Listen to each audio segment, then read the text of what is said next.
There is crimson stain under the snow, she thought. Her gasp shortened and her lip began to quiver. Then she observed someone riding alongside her. Arista wasn't conscious of. She'd heard his presence or merely perceived his presence. But suddenly Hadrian was an arm's length away. He didn't look at her or speak. He merely traveled silently alongside. This was the first time he'd left Royce's side since they had started out, and she wondered what had brought him forward. Arista wanted to believe he accompanied her, because he knew how she felt. It was foolish, but it made her feel better to think it. The wooden plaque above the door of the public house was crowned in snow and yet remained as ghastly as ever. The obscenely immense open mouth, hairy sharp ears, and squinting eyes of the namesake gnome stared menacingly down of them. Arista halted, slid off a mount and moved onto the boardwalk. Perhaps the rest of you should wait here while Hadron and I make arrangements. Aura cleared his throat and she caught him glaring at her. Adrian and I know this city. It'll just be faster if we go. She told him you were the one that wanted to come here. He frowned and she sighed, waving for Hadrian to follow. She passed under the sign of the Laughing Gnome, a flickering yellow light, and warm air that smelled of grease and smoke greeted them. A shaggy spotted dog scampered over, trying to lick their hands. Hadrian caught him just as he jumped up toward her. He let the dog's fur paws rest on his thighs as he scrubbed behind its ears, causing the animal to hang its tongue. The common room was empty, except for the people huddled near the heart, so different from the first time she'd been there.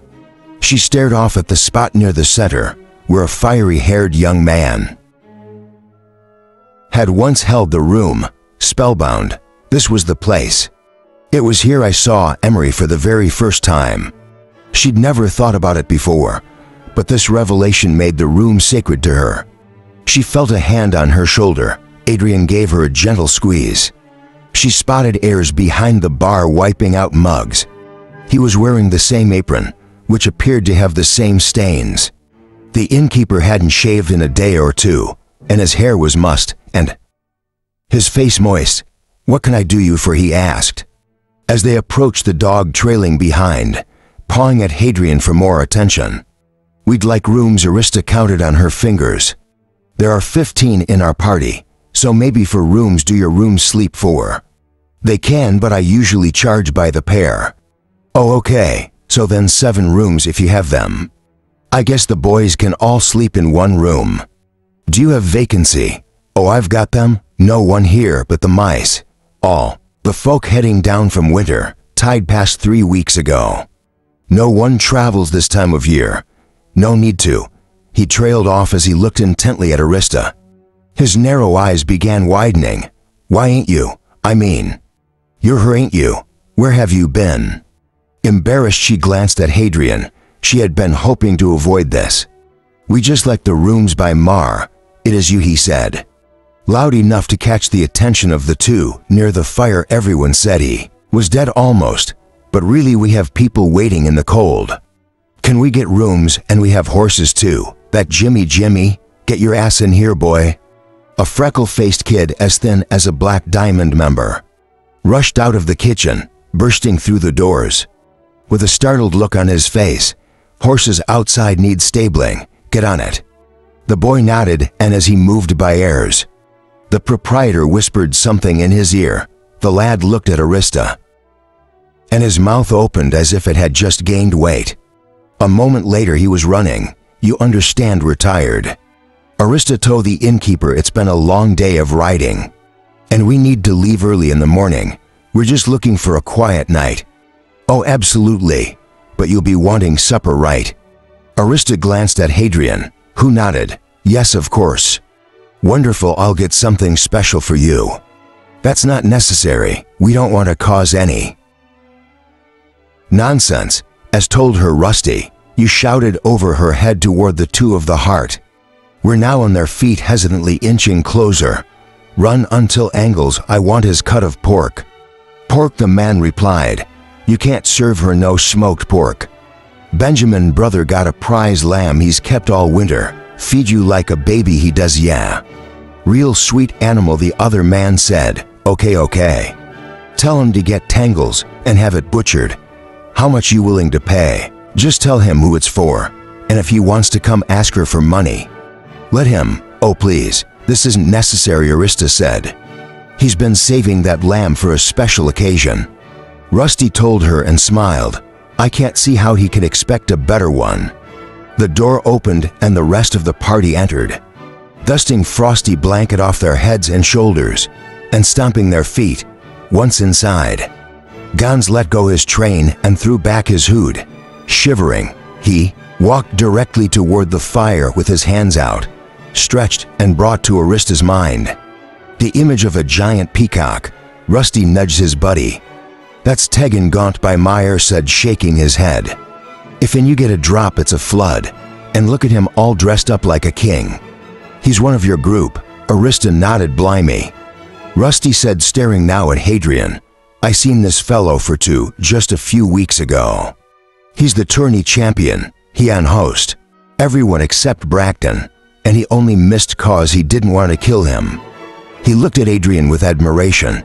You would have dropped him if you had the chance. I know it. Who else you got with you? Ayres asked, looking overwhelmed the air of Navran. Arista and Adrian exchanged glances. Our rooms, where are they? Eric asked, joining them as he shook the wet out of his hood. Let me show you. Ayres grabbed the box of keys and LED the way up the stairs. As she climbed, Arista looked down at the empty space below and remembered how they had spent 45 silver to sleep there. How much for the rooms? Ayres paused, turned and chuckled when they reached the top of the stairs. He threw his arms at here you are. Which rooms? Ayres grinned. Take the whole floor. How much? Boracast. Ayres left. I'm not charging you. I can't charge you. I'd be strung up. You get settled in, and I'll call you when dinner is ready. Or reclined. See, I told you it was worth coming. They're very friendly here for her, Ayres said, nodding in Arista's direction. Nothing in this city as a prize. Eric frowned. That is very kind, she told him. But given our situation, I think 5 rooms will still be best. But by Oric said, I don't think we want to leave Magnus or Gaunt unsupervised, do you? Adrian, Royce, Myron and Gaunt took 1 room. Wyatt, Eldon, Magnus and Morven took the 2nd, and the boys took the 3rd. Ori consisted on his own room, which left Arista alone as well. Relax as long as you like. As told them, feel free to come down and enjoy the heart. I roll out my best keg and uncork my finest bottles. If you choose to sleep, I'll send Jimmy to knock on your doors as soon as the meal is ready. And I just want to say, it's a great honor to have you here. He said the last part while staring at Arista. She heard Arik sigh. Wyatt lay on one of the beds, stretching out his sore muscles. Eldon sat across from him on the other bed, his huge head in his hands, his elbows on his knees. The bed bent under the pressure. Wyatt could see the ropes drooping down below the frame. Eldon caught Wyatt's look and stared back with sad, innocent eyes. Like Ali, Eldon trusted him. He gave the big man a reassuring smile. Stop, don't touch that. Marvin shattered, and every head in the room turned. The Count was hanging his cloak on a string with the other wet clothes. He stared menacingly at Magnus, who had a hand out, reached toward the pommel of Pickering's sword, which was sheathed and hanging by a belt slung over the bedpost. Magnus raised a bushy eyebrow and frowned. What is it with you humans and you call us misers? Do you think I'll stuff it under my shirt and walk off with it? It's as tall as I am. I don't care, leave it be. It's a fine weapon. The dwarf said, his hand retreating, but his eyes drinking it in. Where did you get it? It was my father's. Marvin advanced to the end of the bed and grabbed his sword. Where did he get it? It's a family heirloom passed down for generations. Marvin held the sword in his hand gingerly, as if it were an injured sparrow, needing reassuring. After its narrow escape from the dwarf, Wyatt had not observed the weapon before, but now that his attention was drawn, He saw that it was an uncommonly attractive sword. It was elegant in its simplicity. The lines were perfect, and the metal of the hilt shone bright. Almost imperceptible were fine decorative lines.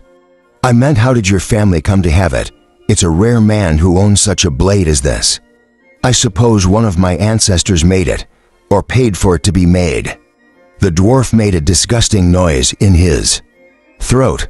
This was not made by some corner blacksmith with a brat, pumping a bellows that their lad was forged in natural fires on the dark of a new moon.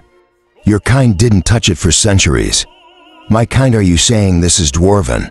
Again the noise of reproach. Not my kin, that blade is elvish, and a fine one at that. Where I've never worn a beard. Marvin looked at him skeptically. Does she sing when she travels in the air, catch the light around her and trap it in her blade? Never grow dull, even if used as a shovel or an axe. Cut through steel, cut through other blades. Marvin's face answered the dwarf. The Count slowly drew it out. The blade shimmered in the lamplight like glass. Oh yes, she's an elven blade, boy.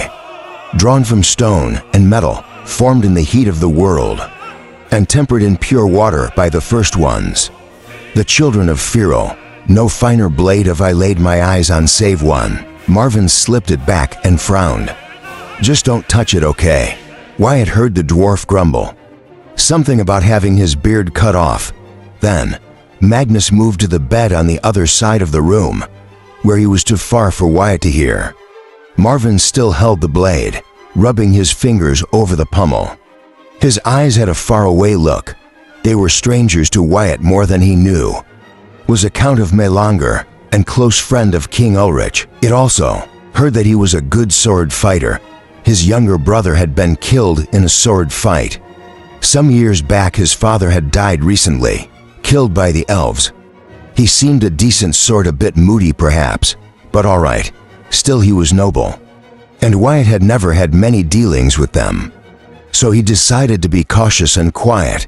He kept a closer eye on the dwarf, and wondered about the misunderstandings the Empress had spoken of. How do I keep getting myself into these situations? Poor Eldon. Wyatt had no idea what he made of all this. How are you feeling? Wyatt asked. Eldon shrugged. Want to go down for the meal, or have me bring you back a plate? Again shrug. Does he talk? Marvin asked. When he wants to, Wyatt replied. You're the sailor's right. Wyatt nodded. I'm Marvin Pickering, he said, putting out his hand. Wyatt took it. Wyatt de Montherp, and this is Eldon. The Count looked Eldon over. What does he do on a ship? Whatever he wants, I should think, Magnus muttered. This brought a reluctant smile to everyone's lips, including those of the dwarf, who clearly had not meant it as a joke, but gave in just the same. Where are you from? Magnus, is it? Wyatt asked. Is there a land of dwarves? The dwarf's smile faded. Not anymore. He clearly meant that to be the end of it. But the word continued to stare, and now Marvin and Eldon were doing likewise. From up north, the mountains of Trent. Is it nice there? It's a ghetto, dirty, cramped and hopeless, like every place they let dwarves live satisfied. Wyatt regretted saying anything. An awkward silence followed, until the tension was broken by a pounding at the door, and a cheerful shout. Mail is ready. The knock came to their door announcing supper, and Hadron and Myron were first on their feet. Royce, who sat on a stiff wooden chair in the corner by the window, didn't stare. His back was to them as he stared out at the dark. Perhaps his elven eyes could see more than the blackness of the glassy pane. Perhaps he was watching people moving below, or the windows of the shops across the street. But Adrian doubted he was even conscious of the window itself. Royce hadn't said a word since they had left the Cuesta. When he bothered, he communicated in nods. Royce was always quiet, but this was unusual, even for him. More disturbing than his silence or his eyes. Royce always watched the road, the ears of the forest, the horizon. Always looking, scanning for trouble, but not that day. The thief traveled for over 9 hours, without once looking up. Adrian couldn't tell if he stared at the saddle, Or the ground Royce might have been asleep, except that his hands continually played with the ends of the reins, twisting them with such force that Adrian could hear the leather cry, "Adrian, fetch me a plate of whatever they're handing out." Down there, Tegan told him, as he lay on his bed staring up at the ceiling. Upon first entering the room, God had immediately claimed to the bed nearest the fireplace. He'd cast off his hoop blonde and chaperone, throwing them on the floor. Then he had flung himself on the mattress, where he sprawled moaning about his eggs and "Make sure it's lean, can't." Went on, "I don't want a bunch of fat. I want the good stuff. And I'll take dark bread if they have it. The darker the better, and a glass of wine, no. Make that a bottle and be sure it's good stuff. Not, maybe you should come down and pick out what you want. That way there won't be any mistakes. Just bring it up, I'm comfortable. Can't you see I'm comfortable here? I don't want to mingle with all the local baboons. And Emperor needs his privacy. And for God's sake, pick up my clothes. You need to hang those up so they can dry properly." He looked quizzical. "I suppose that should be for my ancestors' sake now. Wouldn't it perhaps even for my sake?" He smiled at the thought. Adrian rolled his eyes. "Let me rephrase, get your own food or go hungry." Gon glowered and slapped his mattress, so that even Royce looked over. What bloody God is it having a personal servant if you never do anything for me? "I'm not your servant, I'm your bodyguard," he said with reluctance, the words tasting stale. "How about you, Royce? Can I bring you something?" Royce didn't bother to even shake his head. Adrian sighed and headed for the door. When he descended the stairs, Hayden found the laughing gnome filled to the walls. People packed the common room, considering their numbers. The crowd was keeping remarkably quiet, rather than being filled with a roar of conversation and laughter. The room barely buzzed with a low hum of whispers. All heads turned expectantly when he and Myron emerged from the steps. That was followed quickly by signs of disappointment. "Right this way, gentlemen," as called, pushing forward. Clear up path," Adrian caught a few muttered false knight and Jez champion comments as heirs escorted them from the bottom of the stairs around to an immense table set up in a private room. "I'm keeping them out so you can eat in peace," as tell them. "But I can't kick them out of the inn altogether. I have to live in this town, and I never hear the end of it." Wyatt, Marvin, Magnus and Ulrich already sat at the table with empty plates before them. Jimmy, dressed now in a stained apron, rushed about filling cups. He held a picture in each hand and danced around the table like a carnival juggler. The room was a small space adjacent to the kitchen. Fieldstone made up half of the wall, along with the corner fireplace. Thick mills, timbers, and plaster formed the upper portion. The room's 3 windows remained shuttered and latched. "Are they all here to see us?" Myron asked. He paused at the doorway, looking back at the crowd. Mirroring their expressions of awe, Hagen had just taken a seat when a cheer exploded beyond the closed door. In the common room, Eric drained his glass and held it up to Jimmy, shaking it. "Are you all right? Where have you been?" Voices muffled by the wooden door called out in the common room. "Were you kidnapped? Will you resume your office? We missed you. Will you drive out the Empire again? Forgive me, dear people, but I've traveled along today." Arista said from the other room, "I'm very tired and cannot hope to answer all your questions. Just know this. The tyrants that once controlled the Empire are gone. The Empress now and for the first time rules. And she is good and wise, you matter I have. I lived with her for a time and have just come from a quester. Evil men held her prisoner in her own palace and ruled in her name. But she rose up against her captors. She saved my life. She saved the world from a false imperium. Now she's in the process of building the true successor to the Empire of Navran. Show her the trust you have given me, and I promise you will not be disappointed. Now if you will allow me, I am very hungry." Cheering applause, the door opened and Arista moved inside. then closed it behind her and leaned on it, as if she were barricading it with her body. Where do they all come from? Words spread as replied, looking self-conscious. I need to get back to the bar. I can't leave the mob too long without refreshment, as heirs. Exited Hadron spotted Mince, standing with the other boys just outside the doorway. Hadron waved them in. All 5 entered the dining room in single file, and stood just inside, afraid to move farther. They came to our room and told us there was food down here. Sir Renwick said to Hadron, but we don't know where to go. Take a seat at the table, Hadron replied. All the boys reacted with the same shocked expression, a mixture of fear and wonder. Oh, we aren't going to have the servants eat with us, Oryx said, causing the boys to hold. There are enough chairs, Arista sharp out, but honestly, stable boys. Look at them, they're not just servants, they're children. There must be somewhere else they can eat. Actually, if I may, Adrian spoke loudly, stood up and grabbed a hold of Mince, who was attempting to worm his way out of the room.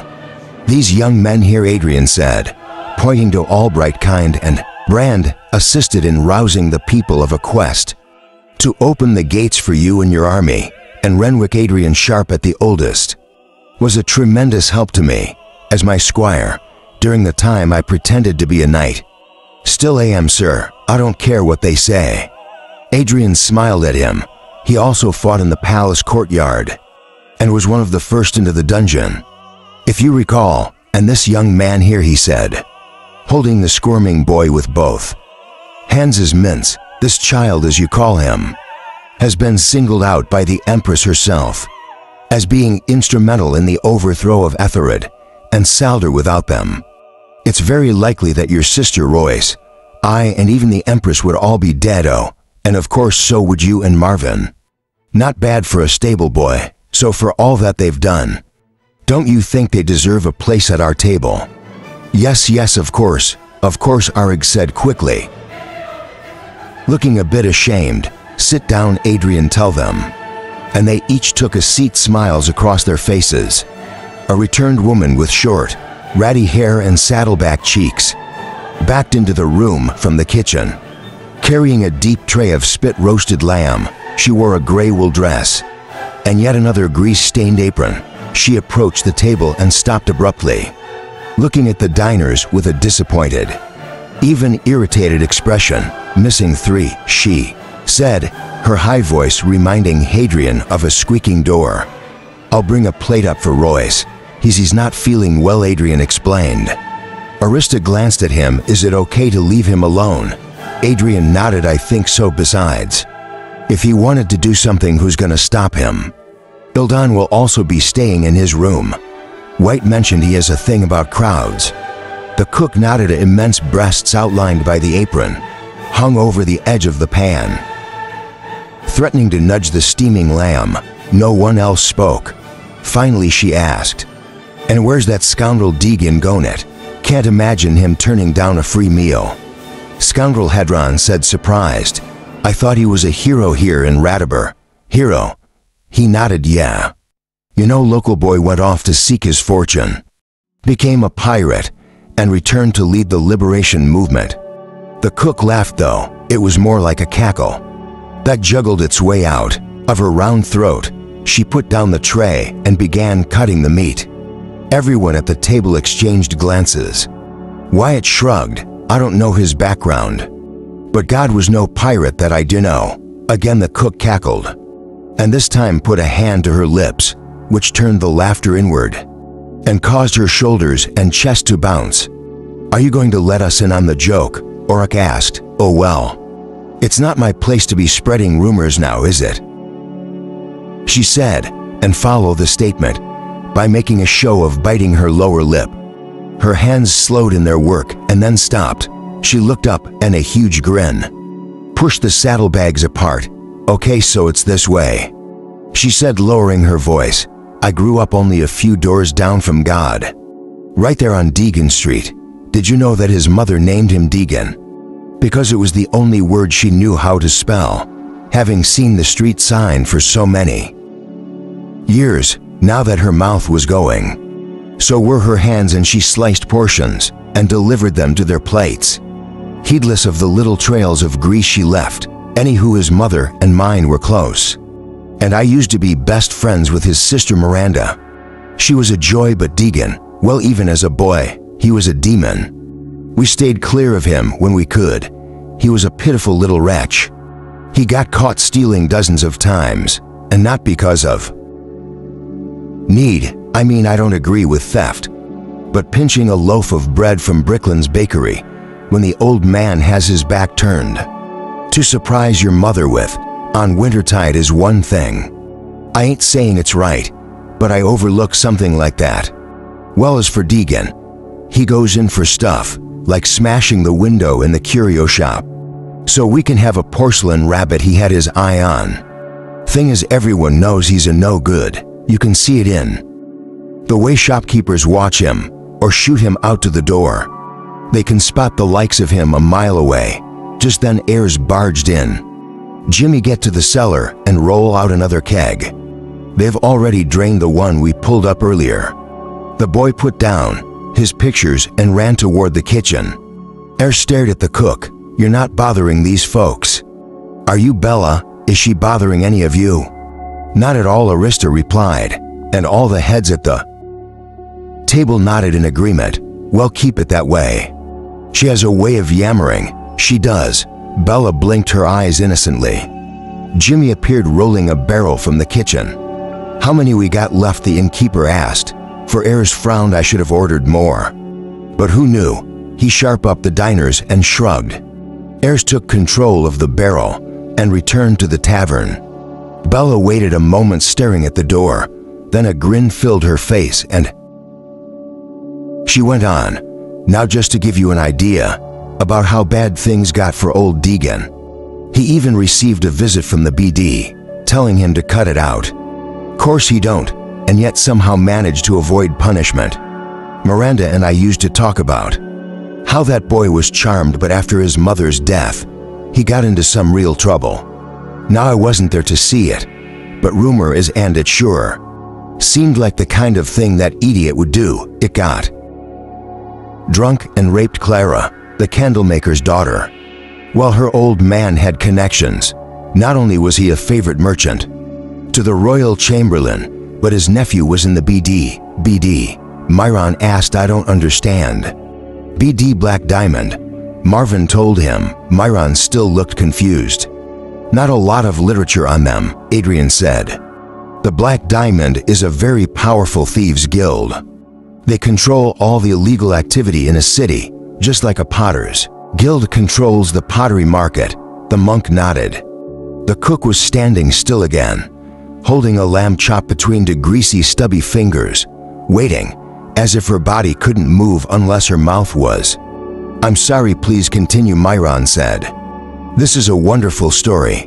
Well, now, she went on, dumping the chop onto Myron's plate so roughly and off-center that it nearly flipped over. I remember there were patrols combing the streets for him. They was angry too, shouting that they was gonna hang him. Only they never found old Deegan. Turns out that a press gang near the docks caught him that very night. They didn't know who he was. They just needed hands for a ship and hold him off to sea. Like I said, the man is charmed. Okay. So this next part, one know from reliable folk. Some years later, the ship he was on was attacked by pirates. They done killed the whole crew, but somehow old Deegan survived. Who knows how he done it? He probably convinced them pirates. He knew where a treasure was buried or something. Anywho, he gets away. Some folks say a storm wrecked the pirate ship. And again, he's the lone survivor. That seems a mite bit lucky for anyone, but for Digging, it doesn't seem so strange. So he ends up in Delgos and gets into trouble again. He's back to his old tricks, this time stealing from the merchant families at the Board of Villages. He's going to be executed for sure this time. But then he spins his greatest tale. He says he was only taking the money to finance his dream of freeing the common man from the boot of the aristocracy. Can you believe it? Deegan can't. A man of the people. Well, that kind of talk plays real well down that way. Those folk on the peninsula hate the monarchies. They swallow it, and what do you know? Not only do they let him go, they give him money for his cause. Well, this just tickles Deegan, as you could imagine. And he decides to keep the thing going. He travels all over, giving speeches and getting donations. I heard him once when he was preaching. His spiel in Kalnara was actually pretty good at it. Oh, shouts for liberty and freedom, banging his fist on a podium and working up a sweat. Then, of course, he passes the hat. But then she stopped talking as she struggled to free a troublesome lamb chop from the rest. But then Eric asked, "Oh, sorry," she said somehow. He goes from being this traveling sideshow to actually running an army, and a successful one at that. That's just strange. It's one thing to be the crowd. Outside, the door began clapping, and a moment later the door to the dining room opened, and Deegan moved inside. He had a disapproving sneer on his face.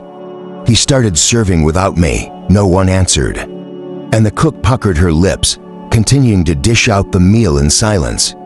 Deegan took a seat and waited impatiently for his plate.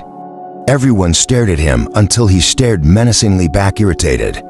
"What? This is very good," White spoke up, pointing to the lamb on his plate. "Thank you," the cook replied. "If it is, it'll be the first time this place has served anything eatable." God muttered. "Hurry up, woman." The cook who stood behind him made a "see what I mean" face and dropped a chop on his plate. "What time will you folks be getting up?" the cook asked. "You'll be wanting breakfast, won't you?"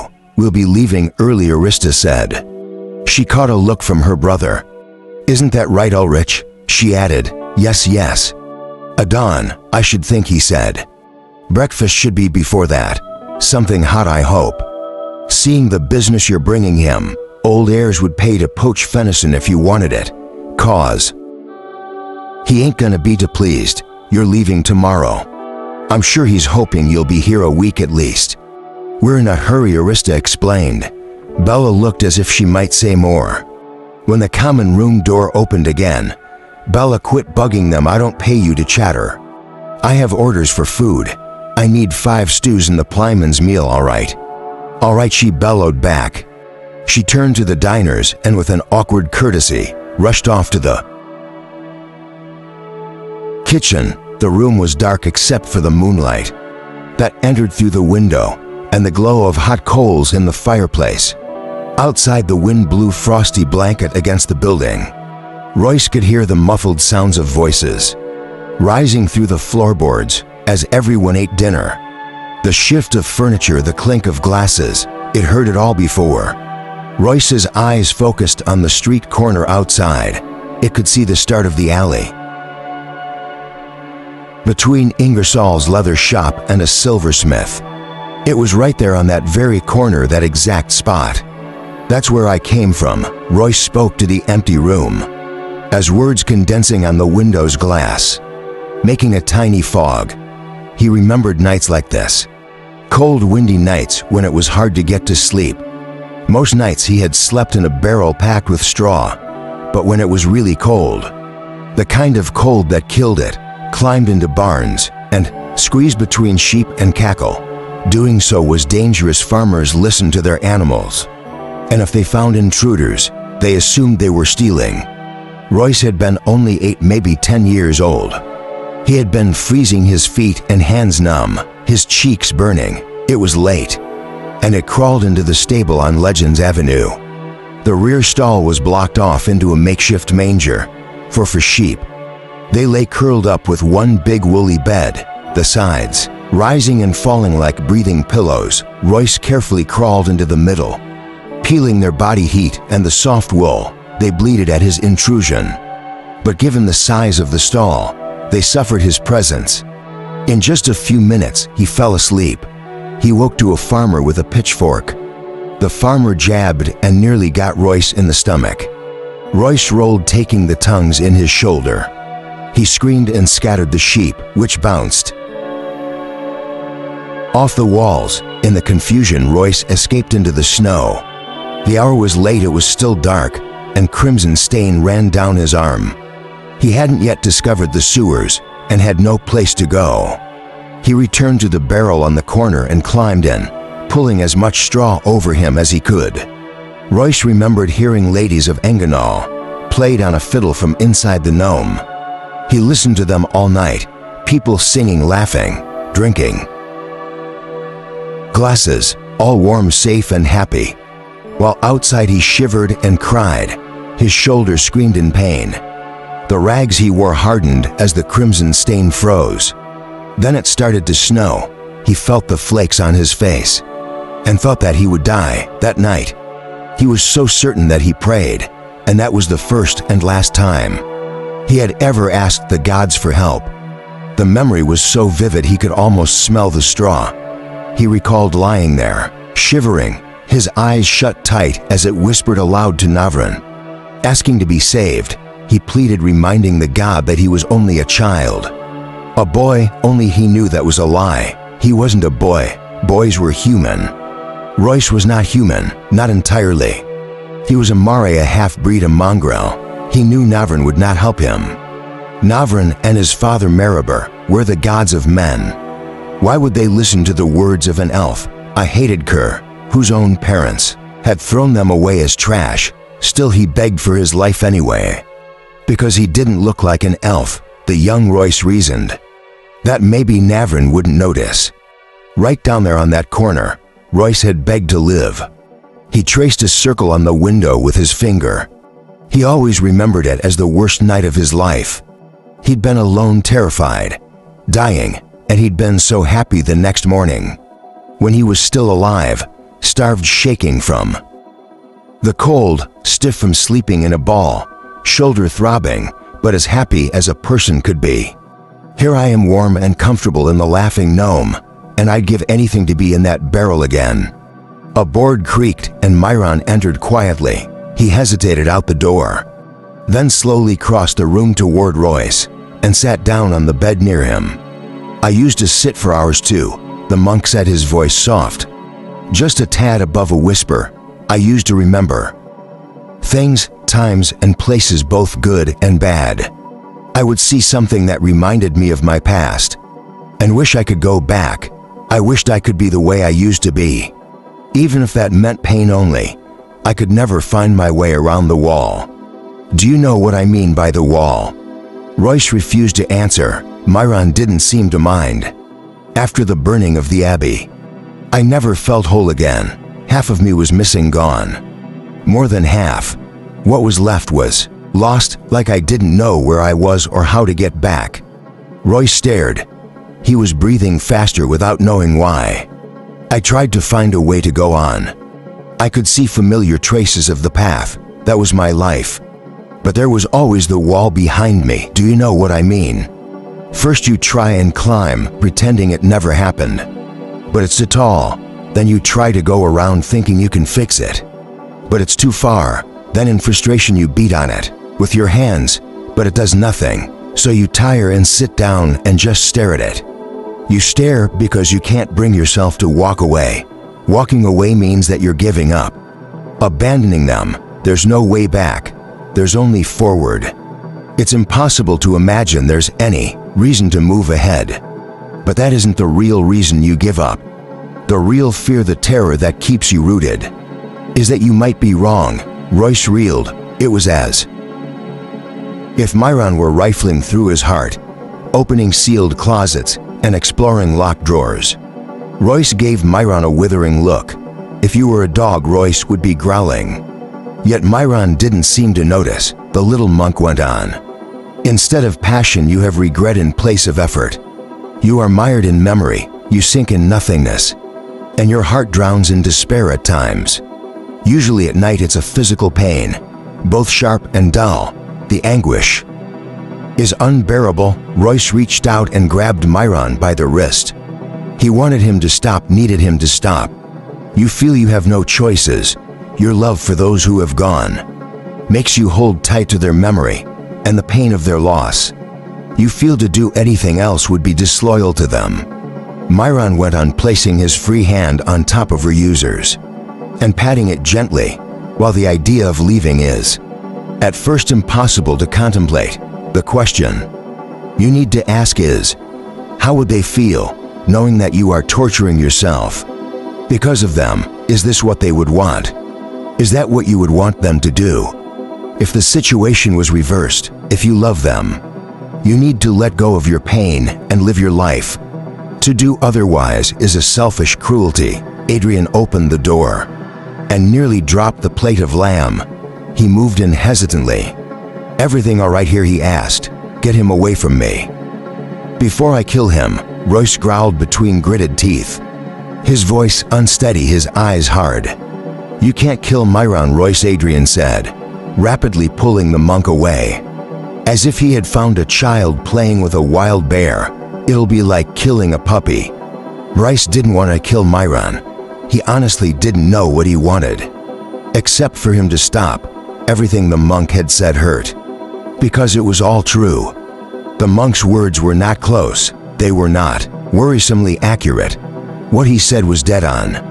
As if you were reading Royce's mind and speaking his innermost thoughts aloud, holding his terrors to the light and exposing them. "Are you all right, Royce?" Adrian asked, still holding Myron close. His turn was cautious, nervous. "He'll be fine," Myron replied for him. The 5 boys and Myron had left the dinner table, followed shortly by Hadrian and Wyatt, who took plates up to Royce and Alden, respectively. Oric would eaten his fill, loosened his belt, but made no move to leave. He sat back smiling. As Ayres brought out another bottle of wine and set it on the table before them. For the first time since they had started this trip, Ulrich was feeling good. This was more like it. You could see the same expression in Marvin's eyes. This was the dream of their youth, riding hard, exploring, seeing strange new sights, and in the evening, settling in at a local inn for a fine meal and a night of drinking, laughing, and singing. At last the carefree days of his boyhood, once stolen, now returned. This was an adventure at last. This was a man's aspiration, a chance to live life to the fullest. "My finest stock bears," told them with pride. "That's awfully kind of you," Arista said, "but we need to be getting up early tomorrow." "It's not polite to insult a host like that," Arista, Oric said, feeling her hands trying to strangle his dream. "I didn't, Oric. You can't stay up all night drinking and expect to get an early start in the morning." He frowned at her. This was why she had never been included in his and more than's plans. "The man wants to honor us, all right. If you're tired, go to bed and leave us be," Arista huffed loudly and threw her napkin on the table before walking out. "Your sister isn't pleased with you," Gaunt observed. "Are you just discovering that now?" Oric replied. "Shall I open it?" Ayres asked. "I don't know," Oric muttered. "It would be best to do as she tells you," Gaunt said. "What's that?" "I only meant her being in charge and all. You don't want to become the nail sticking out. I can see why you're afraid her, and I sympathize, believe me. You saw the way she treated me when we left. But what can we do? She holds all the power. She's not in charge." Or growled. "I am." He looked at Ayres. "Open that bottle, my good man, and pour liberally." Gaunt smiled. "I guess I misjudged you, Your Majesty. I've actually been doing too much of that. Take Magnus here, for example." Ulrich preferred not to. The idea that he had just finished a meal with and was about to drink at the same table with his father's killer sickened him. "I was offended that I had to ride with a dwarf. But it turns out he's not a bad companion. True, he's not exactly a big talker, but he's interesting just the same. Did you know he's held here by the hairs of his beard? Literally, he's another member of our exclusive club. For your sister controls and forces to do her bidding. My sister doesn't control me." Ora snapped. "And you'd best watch your tongue," my friend Marvin advised Gaunt. "You are treading on dangerous ground." "My apologies. Perhaps I am mistaken. Please forgive me. It's just that I've never seen a woman lead a mission like this before. It's shocking to me, but then again, you come from the north and I come from the south, where women are expected to stay behind while their men go off to fight. Allow me to toast her." He raised his glass to the Princess Arista. "A lovely leader, I told you she's not in charge. I am already, said with more force. Gon smiled and raised his other hand defensively. I meant no offense.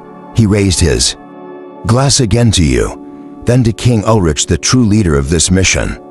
Hear, hear. Ulrich accompanied him and drank. Chapter 8. Ambertonly, people were singing in the streets. They danced, and it did not seem to matter with whom. Streamers flew through the air, and explosions of light illuminated the sky like magic. Bands played, and every face reflected their joy. The doors to all the shops were open, their wares free to the people on the street. Free bread, free cakes, free meats, free drinks. People took whatever they liked, and the owners smiled and waved. Good founding, they shouted to each other. Good founding, you may now run. Bless his home and people. She felt disturbed at this, although she did not know why. Something was wrong. She looked at the faces. They did not know what. She wondered. She had to hurry, time was running out. Running out. What is going to happen? She had to move, but not too quickly. It is important not to give them cause for suspicion. She must get to the rendezvous. She squeezed the necklaces in her hand. Working the spell had taken all night. There was not even time to say goodbye to Alinea. And that broke her heart as she hurried along. She knew she would never see Alinea again. Turning onto the Grandma, she saw the Imperial Guards waiting in the eaves. Each group was led by a Teshlor knight. The 3 swords the knights carried marked them, as surely as their Imperial armor did. Heroes of the realm, the protectors of the Emperor. Assassins all. She had to find Navrik and Jerish. Pausing at the column of stone, she turned. The palace was straight ahead. Not more than another half-mile. She could see the great golden dome. Emperor Narian and his family were there. Her heart pounded and her gasp came in short gasps. She could go, she could face them, she could fight. They would not expect that. And she could get the first incantation. She would blow the whole miserable palace apart and let the glass and stone rip through. The bleeding bastards, but she knew it would not be enough. This would not stop them, but she would kill a few and hurt many others. Not Venlin though, and not Yalric. They would kill her. Maybe not Yalric, but Venlin certainly. Venlin wouldn't hesitate. She would be dead, the Imperial family would follow. And never Rick and Garish would be lost. No, she needed to sacrifice the father for the son.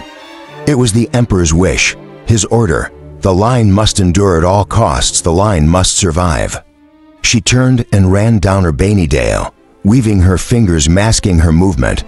She had to get the necklaces to them, then they could hide. The Empire would be safe, at least one small piece. Once the amulets were safely around their necks, and they were on their way, she would turn back. And Maribor helped the traitors then, but she was done hiding.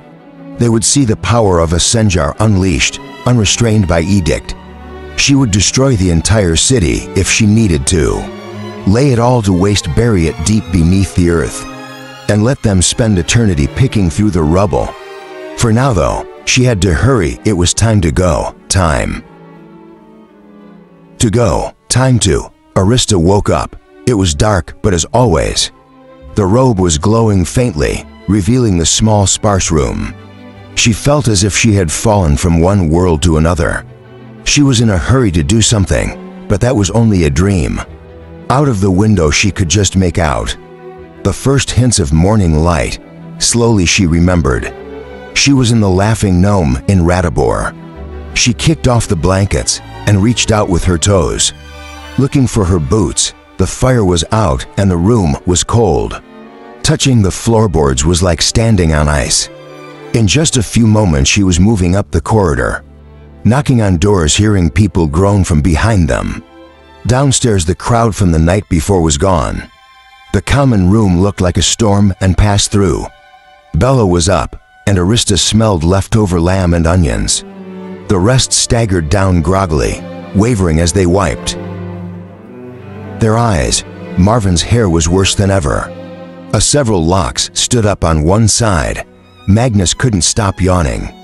and Ulrich kept dragging his hands over his face. As if trying to remove a veil, only Myron appeared alert, as if he had been up for some time. While they ate, Ayres ordered Jimmy into the cold to saddle the animals. Adrian and Marvin took pity on the boy, and along with the other boys, they all went out to help him. By the time the sun reached the horizon, they were ready to leave. Arista, Ulrich stopped her as she headed for the door. They were alone in the common room, standing alongside the bar, where a dozen mugs reeked of stale beer. I would appreciate it if you were a little less quick to give orders. In my presence, I am king after all. What did I? Are you mad that I woke everyone up? Well, yes, to be honest, I am. That and everything else you've done. You're constantly undermining my authority. You make me You make me look weak, and I want you to stop. All I did was get people out of bed, so we could get an early start. If you were up pounding on doors, I wouldn't have to. I told you that staying up late wasn't a good idea, but you didn't listen. Or would you rather we had waited until noon? Of course not, and I'm glad you got everyone up, but what? It's just that you're always doing that. Always taking command. Seems to me. I wanted to ride onto Amberton Lee yesterday, but you ordered us here. Did I argue? You started to. If I'd written off, we'd still be debating. Arista rolled her eyes. What do you want me to do? All right, not talk anymore. You want me to crawl in with the rest of the supplies on the sled, pretend I'm not here? That's just at you. You insert yourself into everything. You shouldn't be here at all. This is no place. For a woman, you may be king, but this is my mission. Medina didn't assign this task to me. I went to her to explain where I was going. This was my idea, my responsibility. I would have gone even if no one else did, even if Medina forbid me. And let me remind you that unless we succeed, you won't be king of anything. Eric's face was red, his cheeks full, his eyes angry. Lovers quarrel, Marvin asked, walking in with a smile. When neither replied, he dropped the expression, okay, never mind. I just forgot my gloves, but the horses are ready. He picked the gloves up off a table and quickly slipped back out. Listen, Arista said in a quieter tone. I'm sorry, okay? I'll try to be more of a lady if you want, and I'll let you lead. She jested outside. They would probably prefer taking orders from a man. Anyway, those a long pause, and she said, still hate me? Barrick wore a nasty look on his face, but the storm had passed. Let's go, people are waiting. He walked past her and Arrested sighed and followed him. By mid-morning they found the ancient road. Royce seemed better and traveled with Hadrian at the head of the column, guiding them along narrow trails, paths, and even frozen rivers. Ulrich took his position right behind them. Arista stayed back. She traveled with Myron once more. This time just behind the wagon, they left the farmlands and entered an unclaimed wilderness of fields and thickets. Not long after reaching the woods, they came upon a broad avenue. It didn't look the same as when Arista had ridden on it. Without you. The frosty blanket hides the bathing stones and weeds. Arista stopped Princess broadside in the avenue and looked up and down its length, straight as a maple. She muttered. The monk looked at her. This is it, she told him. The road to Persepolis. Under this frosty blanket are stones, laid thousands of years ago by order of Navran. Myron looked down. It's nice, he replied politely. They followed the tracks left by the sled ahead of them. There was silence as they traveled through the trees here. The frosty blanket was a soft powder and muffled everything. The sound of the horses and sleds smothered to a whisper. Once more they traveled without much comment. Not long after they had started up the road, Magnus brought up the subject of lunch, and she was pleased to hear Ulrich say they would eat. When they reached the Lee, the sun had passed overhead, and shadows were forming on the other side of the trees. When they began climbing a steep hill, as they cleared the gray fingers of the forest, Arista saw the snow-crowned summit. Ahead on it were broken shapes of cut stone, ruins of a great city poking up through the surface. Ancient walls buried now in earth and snow. Caught the pale light of a late winter afternoon. It is a grave, she thought, and wondered how she could have missed this before. A sense of sadness and loss radiated from the mounds. Now that she understood what she was seeing, pillows lay half buried in the hillside. Mammoth headstones of a giant's graveyard. Broken steps of marble and walls of stone lay crumbled. Only one tree stood upon the hill. It appeared dead, but like the rest of the ruins, still stood long after its time. The strange shapes rose from the earth, casting blue shadows. The scene was beautiful, beautiful, but sad in the way a lake can still be beautiful. Even when frozen, Royce raised a hand for them to stop when they reached the base of the open hillside. He dismantled and went ahead on foot. They all waited, listening to the jangle of the bridles as the horses shook, their heads unhappy with the interruption. When he returned, he spoke briefly with Hedron and Ulrich. Arista's brother glanced back at her, as if he might say something or call her up to ask advice. He looked away and the party moved on once more. Arista fought the urge to trot ahead and inquire about what was happening. It was frustrating to sit in the dark, sentenced to the corner like a naughty child, but it was important for Eric to hold the reins. She squeezed her hands into fists. She loved her brother, but she didn't trust him to make the right decisions. Adrian is up there with him. She thought he won't let him do anything stupid. Thank Maribor she had Hadrian with her.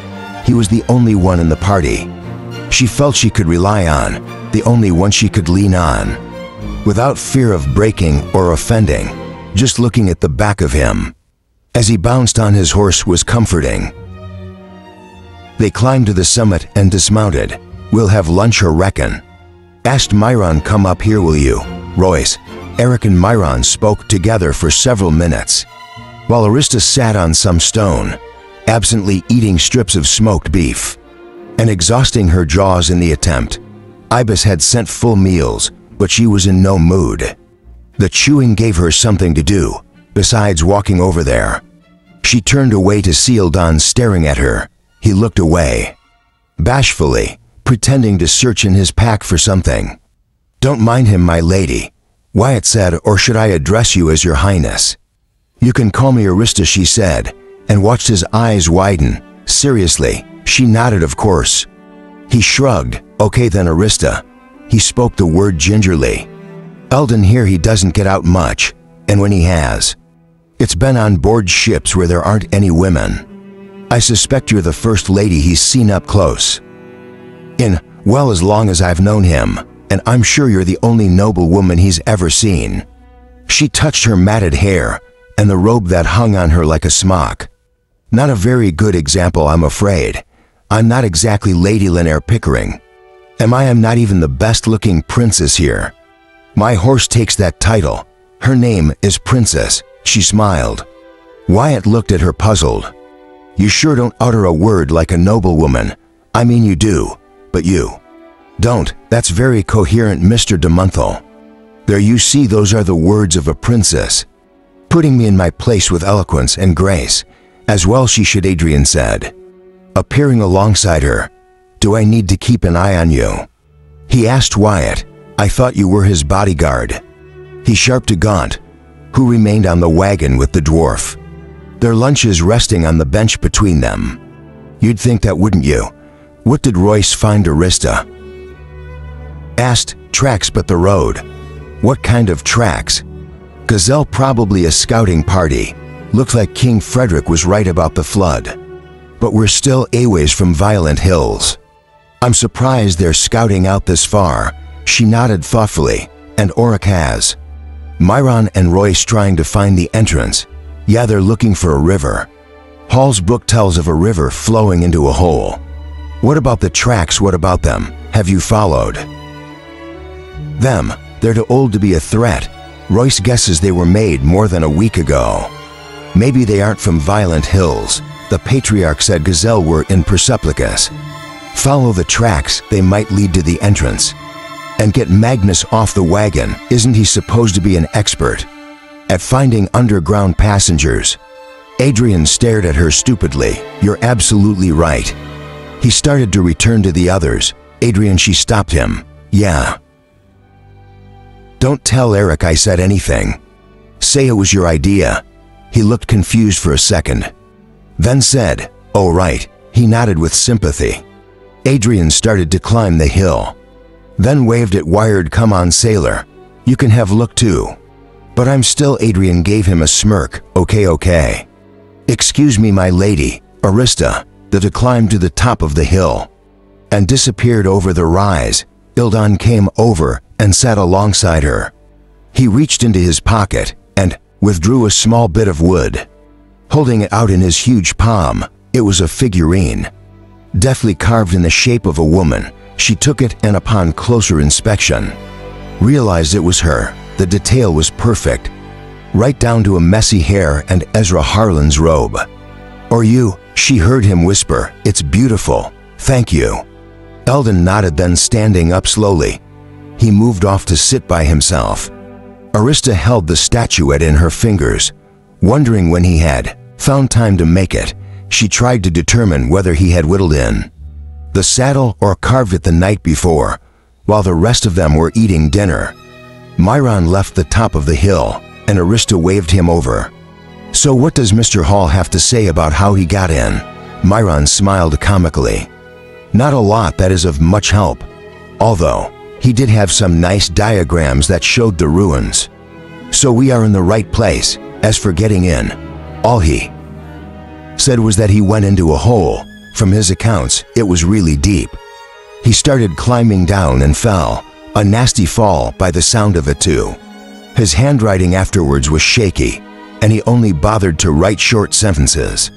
Fell in a hole, no way out. The pile, they eat everything, cyclone of darkness. River running, stars, millions crawling, they eat everything." Arista sneered. "Doesn't sound all that pleasant, does it?" "It gets worse," he said, "down near the underground sea." Just before he reached the city, he encountered the bar Ron Gazelle. But that wasn't the worst of it. He actually made it to the Great Library. When the whistle sounded, "Found it," Eric shouted.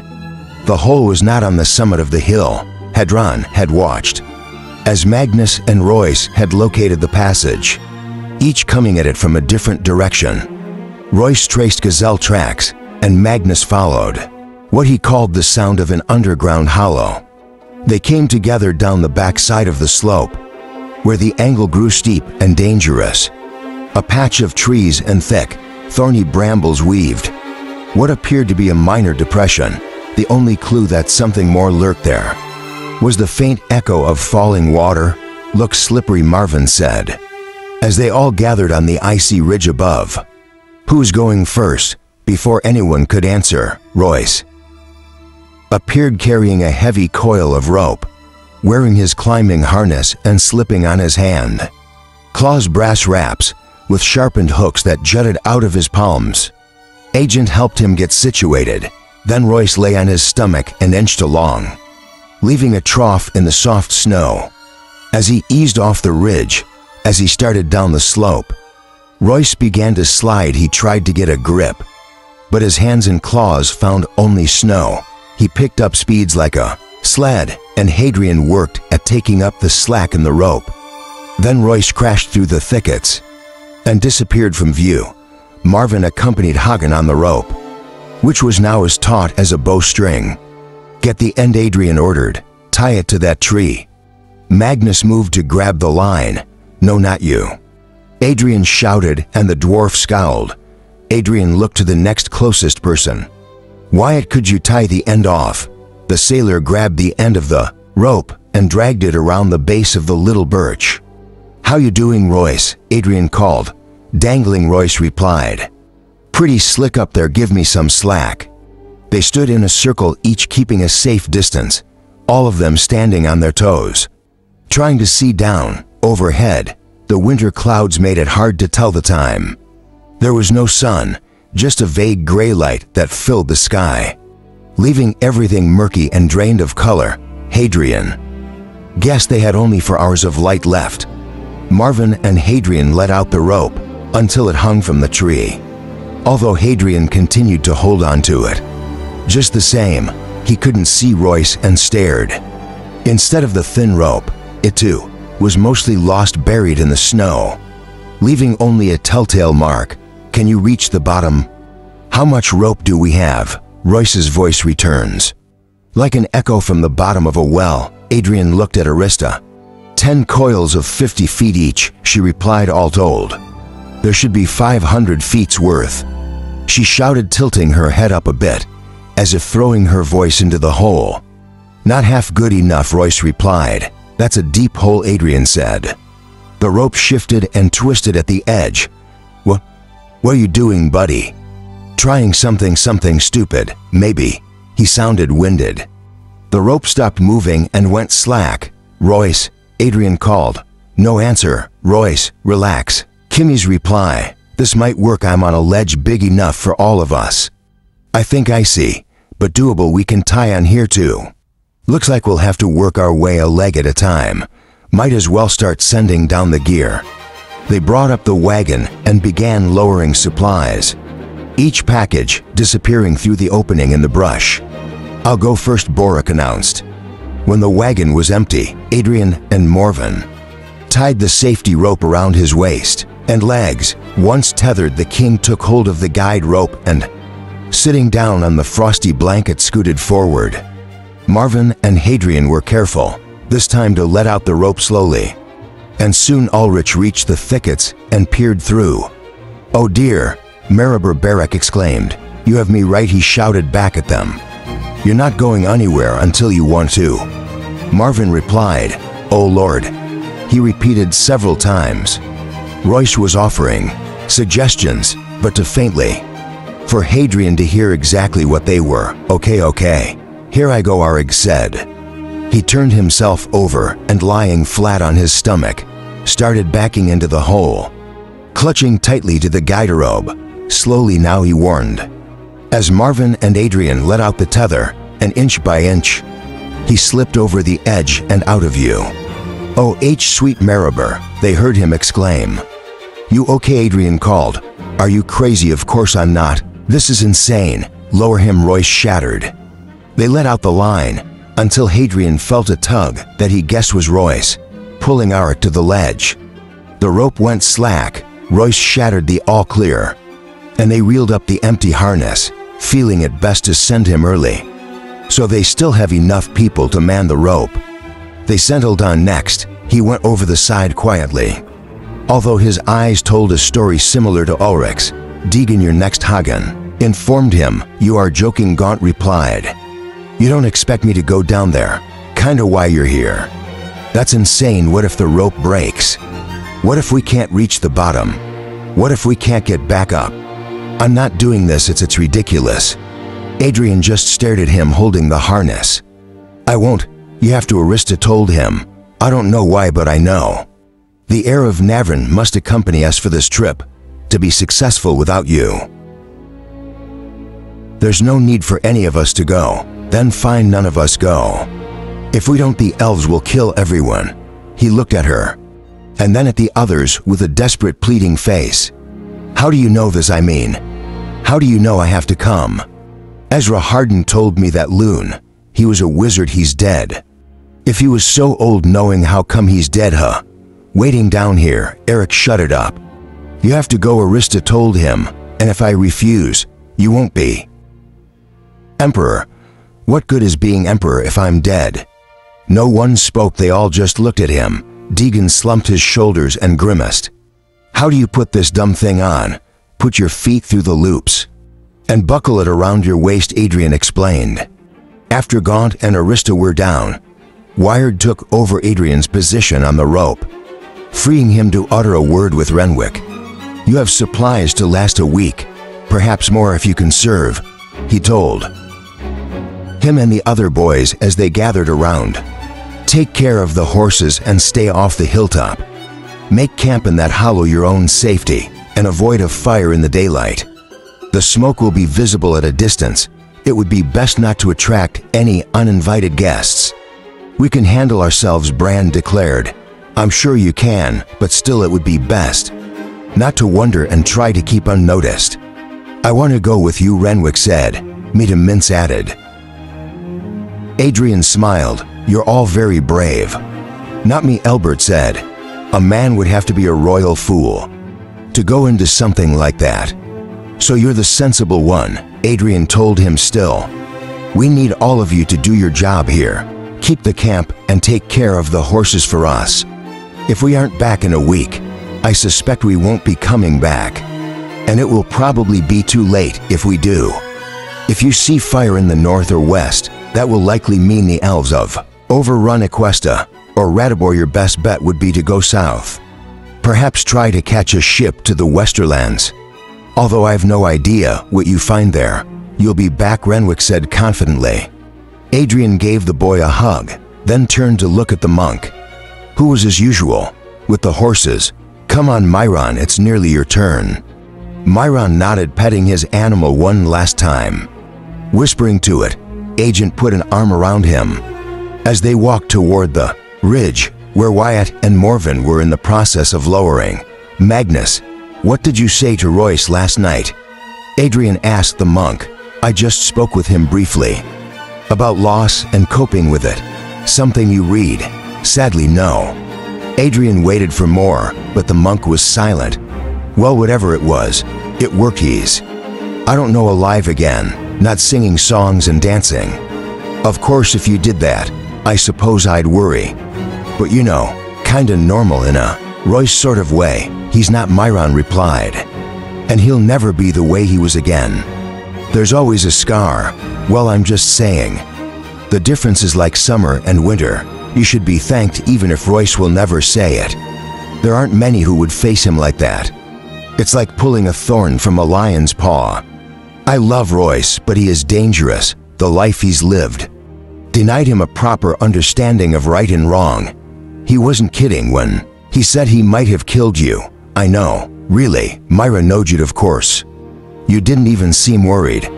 What happened to my little naive Shaden who walked in all of the world? Where did all the wisdom come from?" Myron looked at him puzzled. "I'm a monk. Hagen was the last to enter the hole." Lowering himself hand over hand, sliding on his stomach to the edge, where at last he looked over and saw what already the rest already had. An abyss opened below him from the rim of the bowl. The opening looked small, but it was an illusion. The aperture was huge, an almost perfect circle of irregular rock, like the burrow of some enormous rabbit, and it went straight down, as in the past. Long icicles decorated the upper walls, stretching down from stony cliffs, and frosty blanket dusted the crevices.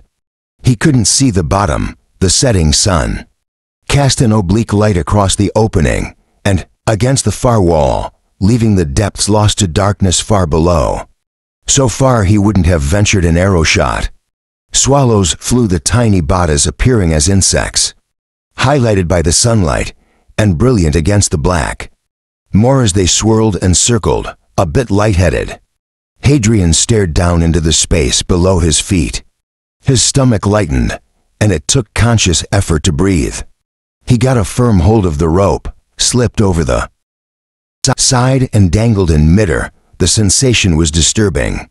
Only the thin lines separated him from eternity. "You're doing great," Arista called to him as if she were an old pro. Now a voice hollow as Anne echoed across the mouth of the shaft. He felt Royce pulling him in toward the side. Looking down, he saw all of them, crouched on a narrow ledge that was glassy with ice.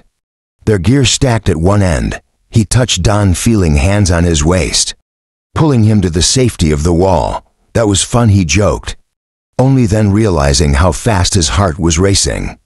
"Yeah, we should do this all the time," Marvin said, and followed it with a nervous laugh. "Want us to leave the rope or untie it? When we called down, have him leave it." Roy said that lip will be a problem. "Otherwise, from this point on, I'll come last and bring the rope with me. Wyatt, you have the most climbing experience. Why don't you find the next ledge?" Hagen could see tension on the sailor's face. As they tied on the harness, the interior of the hole was a wall of stone, with many handholds. Hagen guessed that even he could climb it. with little fear if not for the ice, and the knowledge that he was hundreds of feet from the ground. Wired found a landing point, a new ledge some ways down, and it began the moving process again. The next ledge was narrower and shorter. There wasn't enough room for everyone, and White was forced to move on before all of them were down.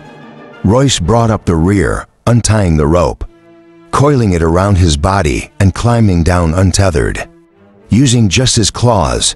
The next 2 levels, Adrian didn't consider ledges at all. They were merely a series of hand and foot holes where only 3 could pause. As they were forced to cling to the rock without ropes, their gear was left to dangle. The next ledge was the widest yet, being the width of a country lane, and upon reaching it several of them collapsed, lying down on their backs, their chests heaving, sweat dripping. Patron joins them, yawning to relieve the growing pressure in his ears. When he opened his eyes, he saw a circle of white light above them that was no larger than his thumb, held at arm's length, a seemingly solid shaft of light, like a pale gray pillar beamed down into the hole through its luminescent column. The swallows swooped at eye level, rising and falling, dancing through the shaft. The far wall were still so distant, it appeared hazy in the ethereal light. "It's like being bloody spiders," or remarked, "I'm not sure. Even being ruler of the world is worth all this." Diggin moaned, "I can see how Edmund Hall fell now. But he must have gotten down a long way to have survived." Arista said, "Could you imagine doing this alone?" He wasn't alone. Myron said he had 2 friends and several servants. What happened to them? Were they locked up as well? No, Myron replied. They didn't survive, did they? I'm afraid not. Adrian sat up. His clothes were wet. Around him droplets fell cascading down the walls. Looking across the shaft, he could see a clear division between a bright level of ice and frosty blanket and a much darker level of damp stone. It's warmer, he sighed. We need to keep going, Royce told them. The light is fading. Anyone want to do this holding a torch? Try and find thicker ledges. Oh, Rick told Wired. I find what I find. The lower they went, the darker it became, regardless of the daylight, which to Adrian's dismay was fading quickly. They dropped down for more ledgers.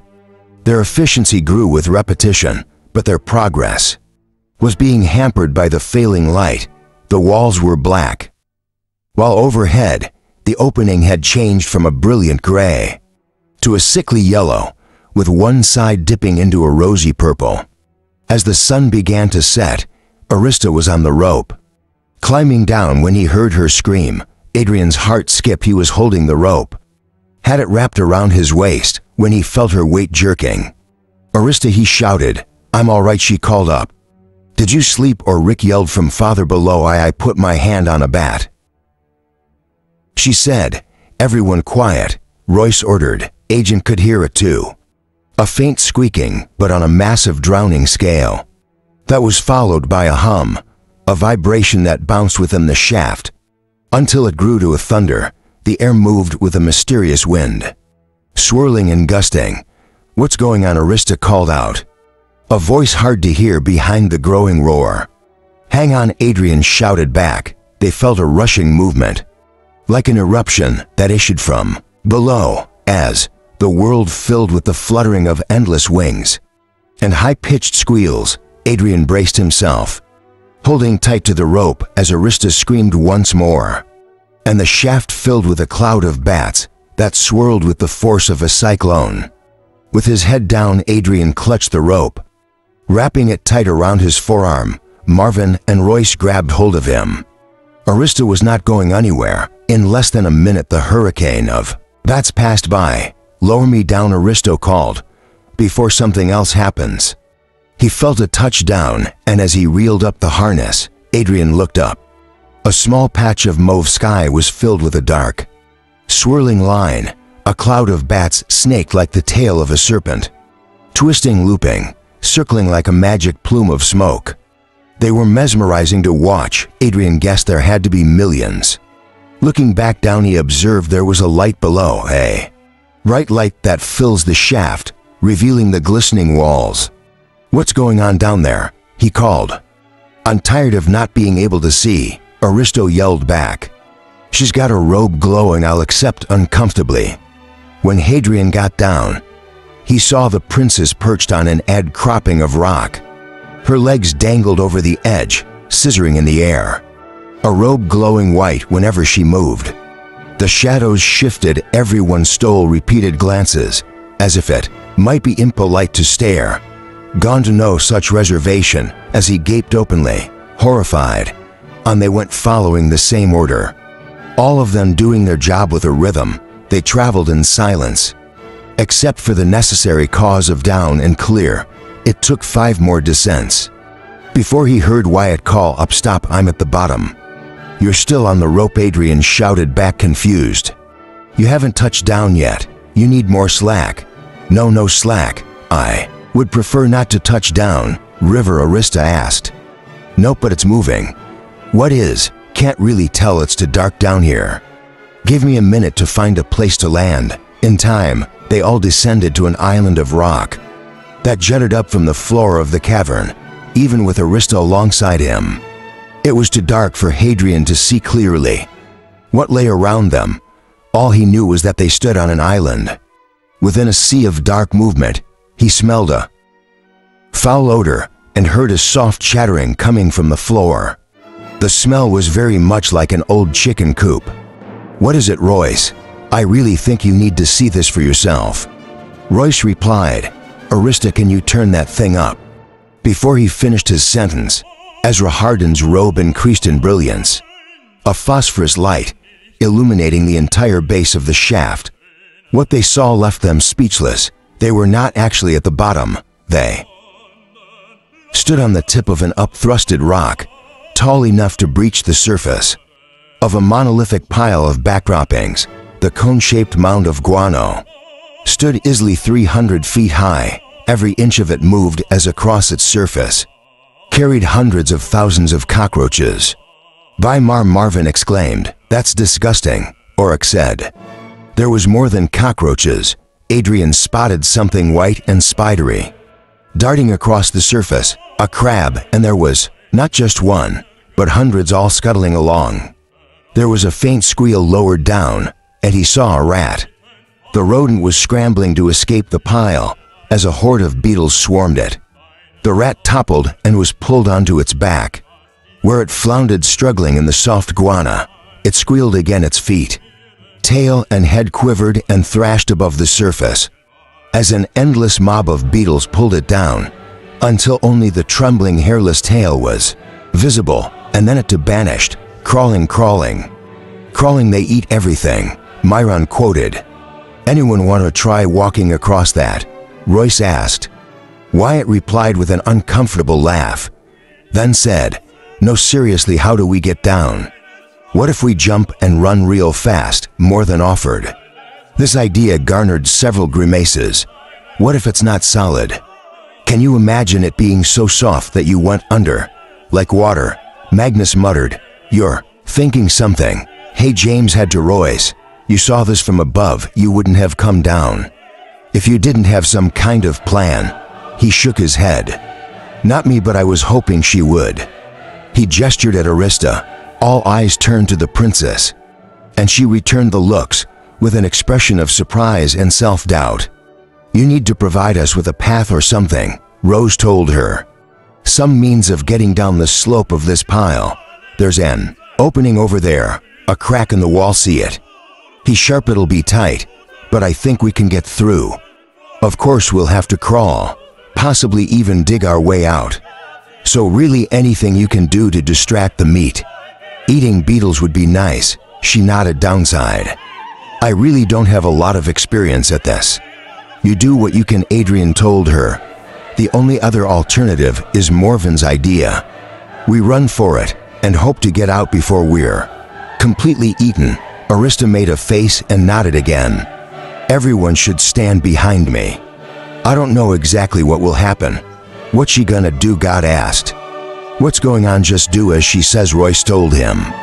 The princess took a position on the edge of the rock and faced the mound. The rest gathered behind her. Shifting their feet so as not to fall, Arista stood with her arms at her sides, rotating her palms out toward the mound, and slowly, softly, she began to hum. Then the light of her robe went out. Darkness swallowed them.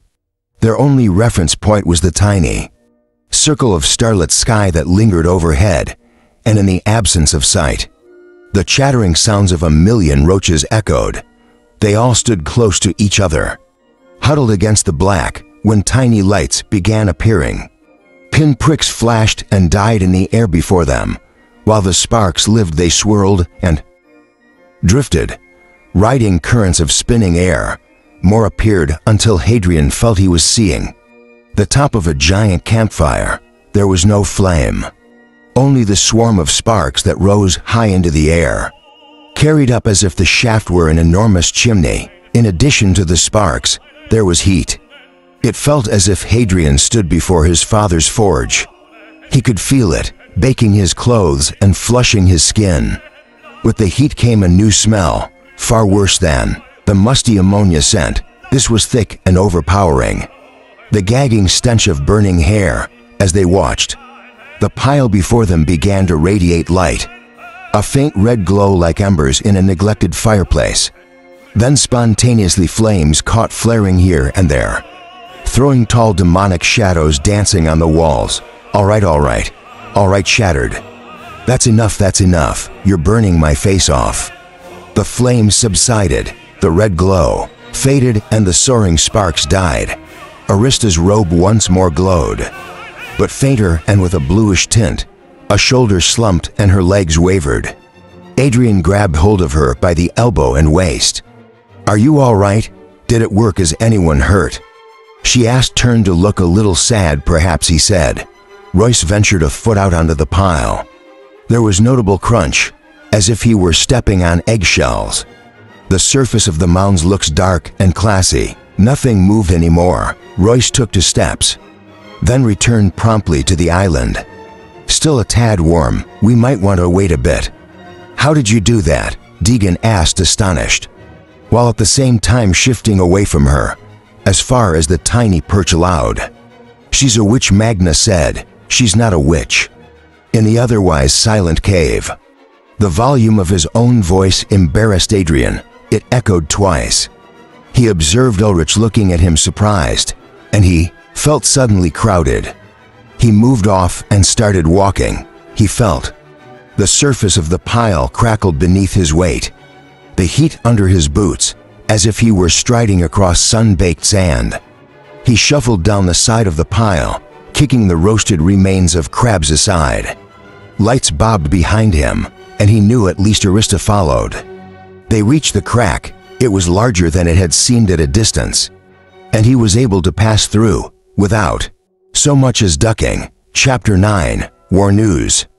The 2 girls sprinted across the parapet, the dark winter cloaks waving in their wake. Mercy jerked to a halt, and Ollie nearly ran her down. They bumped and both giggled into the cold wind.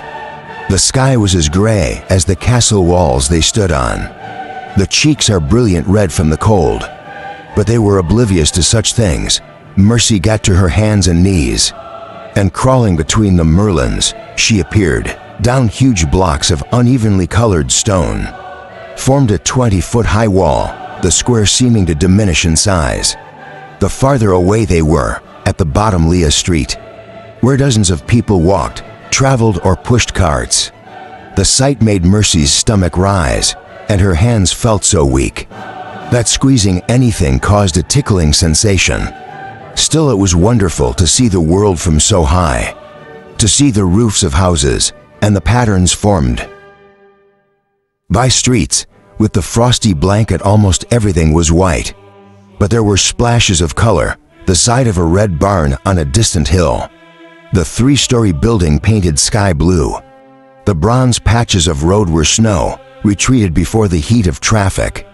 Mercy had never seen a city before, much less one from this height. Being on the battlements of the palace made her feel as if she were the empress of the world, or at least a flying bird. Both of equal delight in her mind. "He's not down there," Ollie shattered her voice. buffeted by the wind, so that her words came to Mercy as if from miles away. "He doesn't have wings." Mercy crawled back out of the blocks of stone and, bracing her back against the battlement, paused to catch her breath. Ollie was standing before her, grinning madly, her hood off, dark hair flying in the wind. Mercy hardly observed Ollie's ears or the odd way her eyes narrowed anymore. Mercy had been fascinated by her. That first day when they had met in the dining hall, she'd wandered away from the Pickering's table to get a closer look at the strange elven girl. Ollie had been just as interested in Mr. Rings, and from then on the two were inseparable. Ollie was her best friend, even better than Mr. Rings, for although Mercy confided all her secrets to each, Ollie could understand. Ollie sympathized when Mercy told her how Arcadius had refused to let her roam the forests near the university. She had suffered equally from similar hardships, such as when her father refused to let her roam their home city of Kalnara.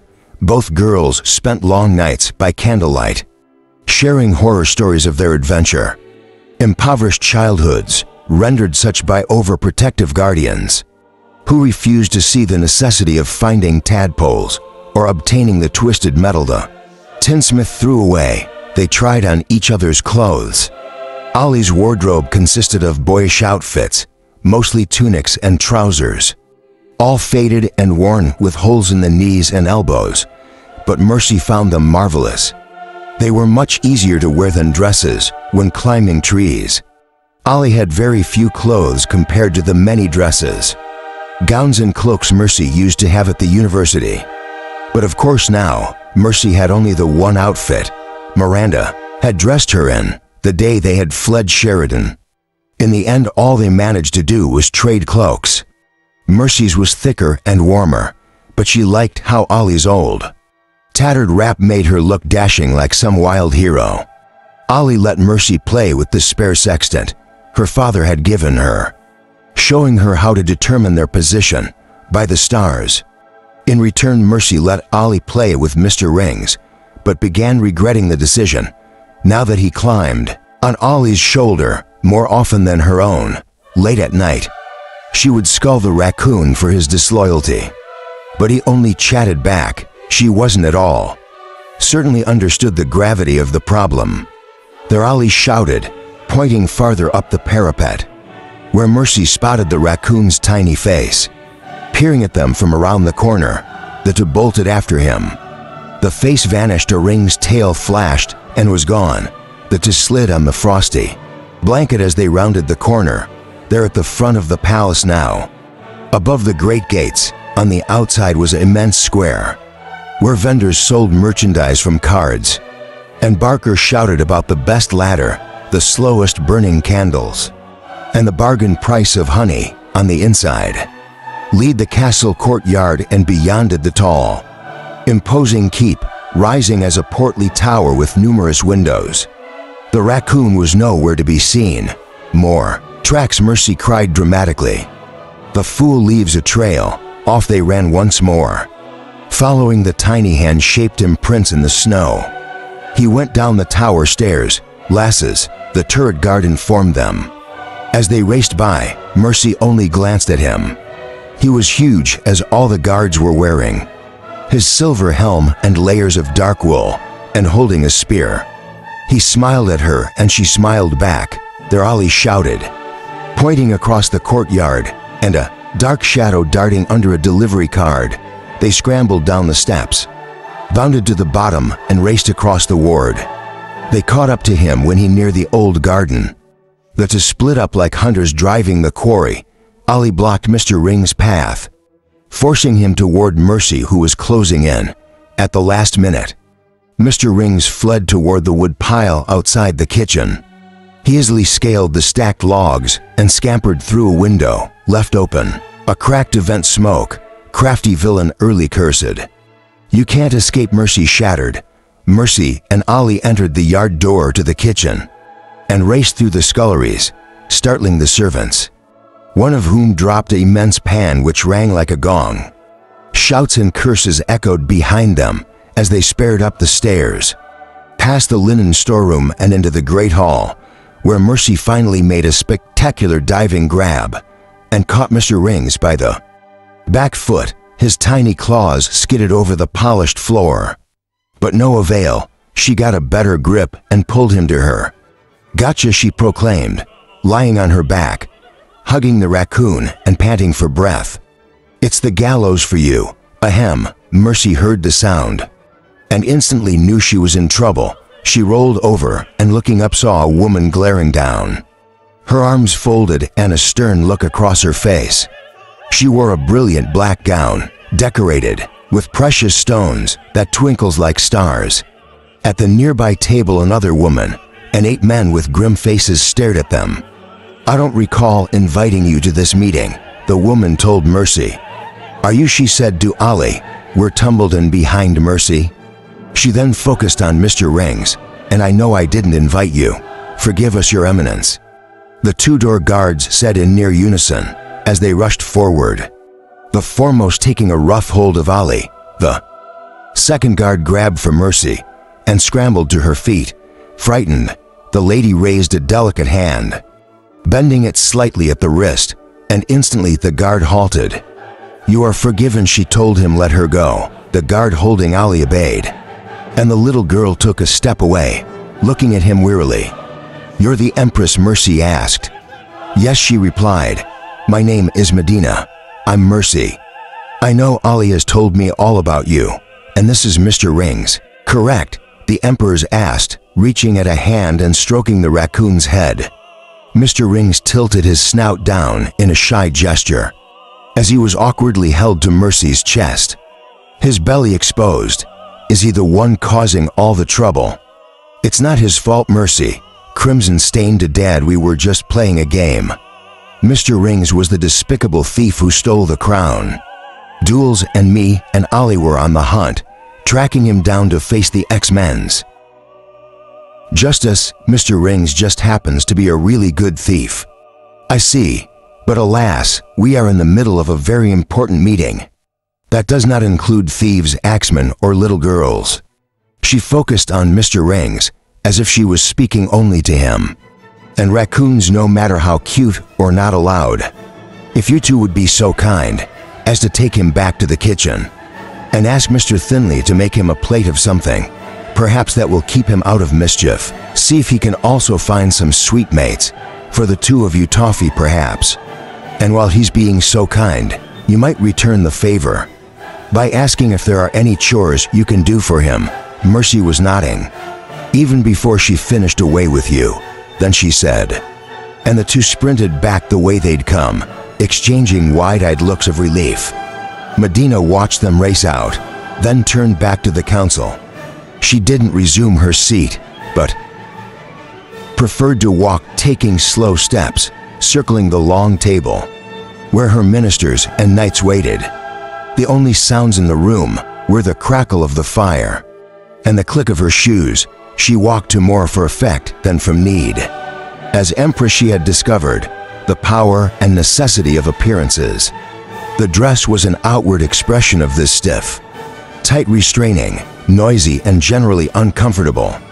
It was nonetheless impressive. She observed the expressions of all and the eyes of all who beheld her.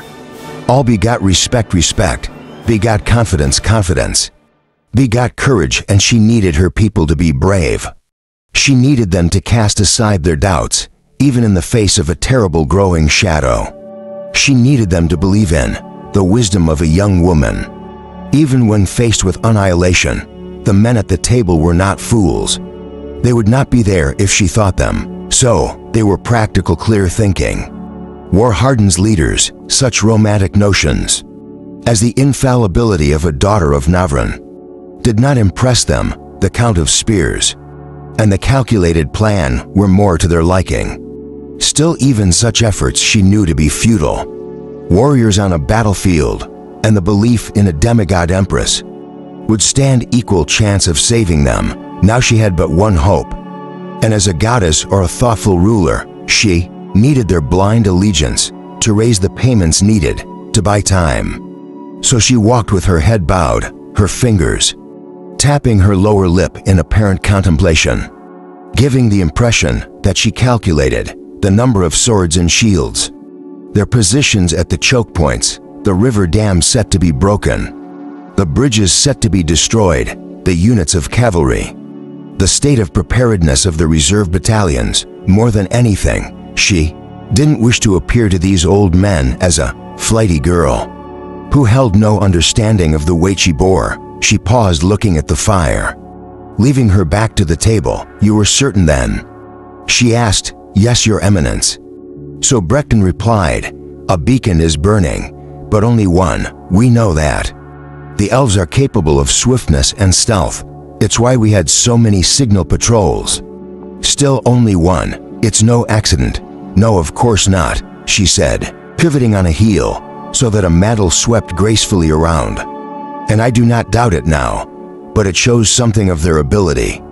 Out of 24, only one man had enough time to lay a torch to a pile of oiled wood." She sighed. "They have crossed the Galore, then Trent has fallen. Very well, send orders to clear the countryside. Evacuate the towns and villages and break the dams and bridges. Seal us off from the rest of the world, except for the southern pass that we leave open for the princess. Thank you, gentlemen." The meeting was over and the council stood. Rectum turned to Medina. "I will leave immediately to personally take charge of destroying the bridges and Calora." She nodded and observed Amelia Wine said his words. "Sir Brecton, I hope you do not take offense, but I'd like to have my secretary accompany you so that she can report to me. I don't want to take you away from your duties." "Just to keep me informed." Both of them looked shocked. "But Your Eminence, I will be riding north. There is risk. I will leave it to her then." "Amelia, will you go?" She nodded. "As my Empress wishes," she said solemnly, as if this were a terrible hardship that she would endure only for the sake of the Empire. Amelia, however, was not a very good actress. "As you would be passing by Tarn Vale, see that you check on Amelia's family and ensure they are sent here to the palace." This time Amelia lit up with genuine surprise. "As you wish," Zabrecton said with a bow. Amelia said nothing, but reached out and squeezed Medina's hand as she passed her. "One more thing," Medina said. "See to it that the man, the one that lit the fire, see that he receives a commendation of some kind. He should be rewarded." "I will indeed, Your Eminence."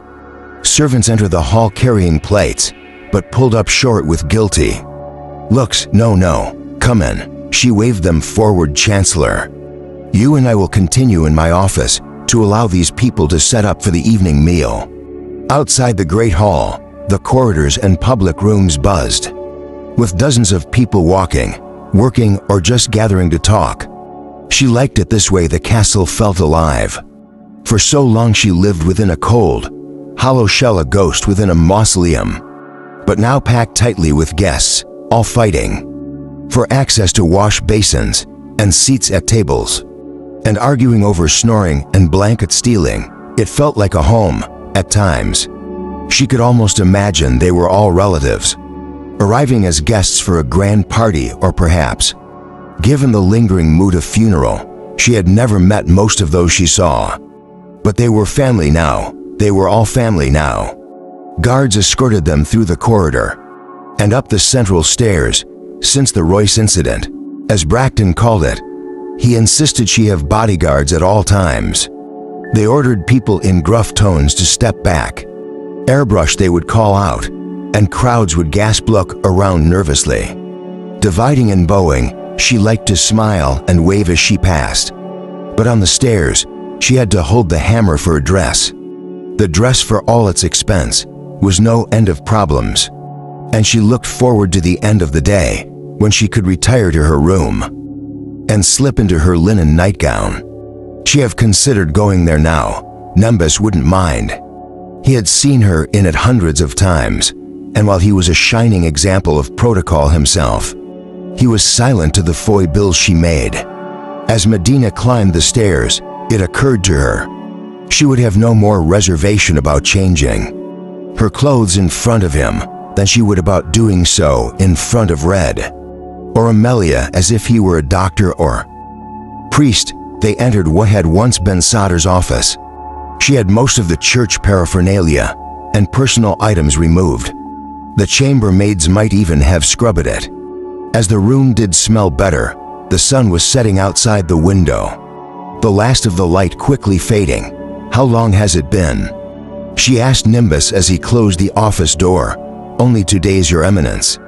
Nimbus replied, "It seems so much longer. They must have reached Dumbartonly by now, right?" "Yes, I should think so. They should have sent riders with them to report back. I don't like this waiting to hear from them, waiting to hear the trumpet blare of invasion." She looked out at the dying light. "When they seal the northern pass and destroy the bridges in Kalnara, the only way in or out of the city will be by sea or by the southern gate. Do you think I should put more ships out to guard against a water invasion? We are vulnerable to that. It's possible yet unlikely. I've never heard of elves being ones for sea-going.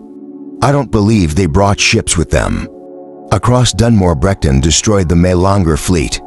And what about Trant? They might have gone there for the ships." The slender man nodded his powdered wig-covered head, "Except that there was no need at that time.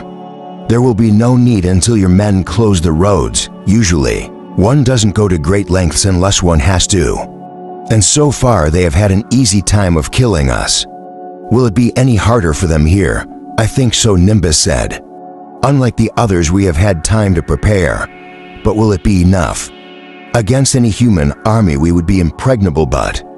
Medina sat on the edge of her desk, her gown puffing out as she did. "The report said swarms of Galaribrun. You've never seen one, Nimbus, but I have. They're giant, brutal, terrifying flying monsters. Just one of them destroyed my home, burned it to ash. They're unstoppable, and yet you stopped it." "I killed one," the man said. "Swarms, they will burn the city from the sky. The shelters are almost complete. The buildings will be lost, but the populace will be safe. They'll not be able to take the city by Galaribrun. You have seen to that. What about food? We've been lucky there. It was a good year. We have more in store than as usual for late winter. Fishermen are working around the clock harvesting, salting and smoking. All meats and grains are rationed and underground, even here at the castle. The bulk of the stores are already in the old dungeon. It should slow them down, shouldn't it?" "I think so," he said. She looked back out the window at the frosty blanket-covered roofs. What if Arista and the others had trouble? What if they were attacked by thieves? They might have died even before reaching the city. "Thieves?" Nimbus asked, stifling a laugh. "I dare say I should pity any band of thieves that are the misfortune of assaulting that party. I'm certain they have entered Abertonley safely." She turned to face him. His turn was so confident, so certain that it set her mind at ease. "Yes, I suppose you're right. We just have to hope they are successful. What obstacles they will face beneath the lee will certainly be more formidable than a band of thieves." Chapter 10. Beneath the lee. Arista had no idea what time it was, or how long they had walked since reaching the bottom of the shaft. Her feet, sore and heavy, slipped and stumbled over rocks. She yawned incessantly and her stomach growled. But there was no stopping, not yet. They followed the series of narrow crevasses, so small and tight it often required crawling, and in the case of Ildan, a sucked-in stomach and the occasional tug of war. It was frighteningly claustrophobic at times. She moved sideways through narrow slits, where her nose passed within inches of the opposite side. During this period, Arista's robe was the only source of light. At times she observed the dim or flicker briefly, which gave her concern. She would stiffen and instantly the light grew steady, often brighter, but as the nights dragged on, the light drifted steadily from white to darker shades of blue. The passage widened and constricted, but Royce usually found a way to move ahead. On a few occasions he was wrong, and they needed to backtrack and find another way. At such times Arista heard Magnus mumble, Royce must have heard him too. But the thief never spoke or looked in his direction. The dwarf, who moved through the tunnels like a fish in water, did not elaborate on his crumblings. He remained generally quiet and traveled in the rear or middle of the group. Yet occasionally when Royce entered a crevice, Magnus might cough with a disapproving tone. Royce ignored him and invariably returned with the skull. After a few missteps, Royce started turning away from an appealing path.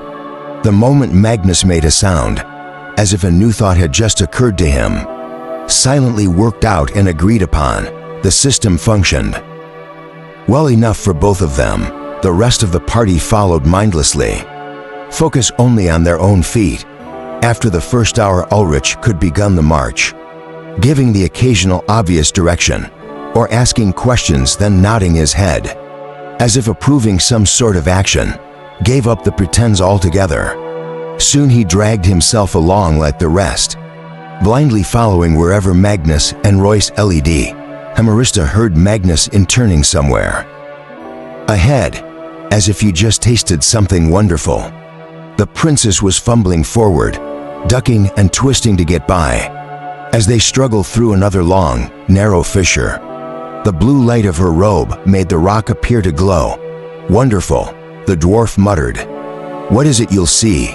They inched onward through the crevice, which became tighter. She felt forward with her feet, kicking away loose stones to find footing. She heard Royce's voice from somewhere up ahead, speaking the words slowly with uncharacteristic awe. She attempted to look forward, but Marvin and Ulrich, standing ahead of her in the narrow pass, blocked her view. Ulrich soon exclaimed by Mar, "How is that possible?" "What's happening?" Diggins said behind her. "No clue, not there yet." She replied, "Marvin's big head is blocking me." "Hey, you retarded, it's not my fault, it gets really narrowing." "Oh my God." Arista pushed forward. Marvin was right. The path did grow very tight, and she had to bend, squeeze and step through. Her shoulders brushed the stone. Her hair caught on jagged rocks, and a foot was almost stuck. As she shifted her weight, she held her breath and pulled her body through the narrowest gap. Once on the far side, the first thing she noticed was that she was standing in an immense cavern, which after the hours of crawling like a worm, was wonderful. The action of some forgotten river had cut the walls out in scoops and brushed them to a smooth, wavy finish. Elongated pools of water that littered the floor shone as mirrors, divided from each other by smooth ridges of rock. The second thing she observed was the stars. "Oh my," she found herself saying as she looked up. The roof of the cavern appeared just like the night sky. Thousands of tiny points of light glowed bright, captured in the enclosed space. They illuminated the entire chamber. Stars, glowworms. Magnus corrected as he walked out ahead of her. "They leach onto the ceiling stone. They're beautiful," she said.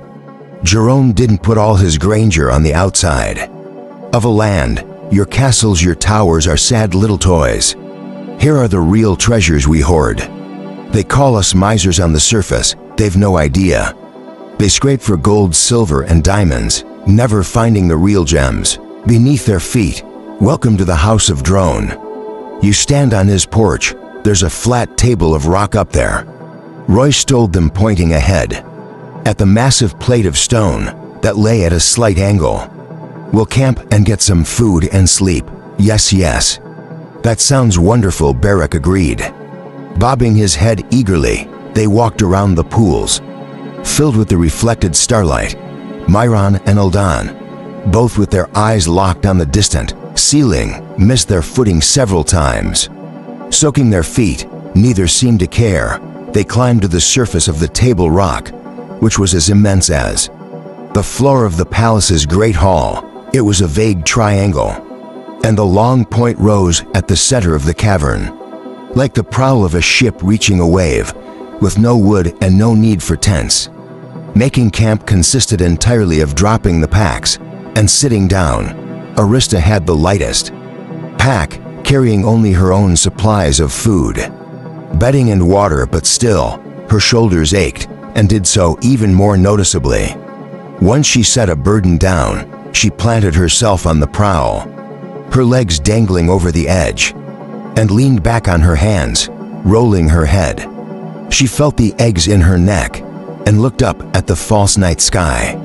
Ildan was the first to join her. He settled in and mimicked her actions exactly. He smiled bashfully when he caught a looking the big man's forehead, and his left cheek had ugly scrapes, and his tunic was torn across the chest and along his right shoulder.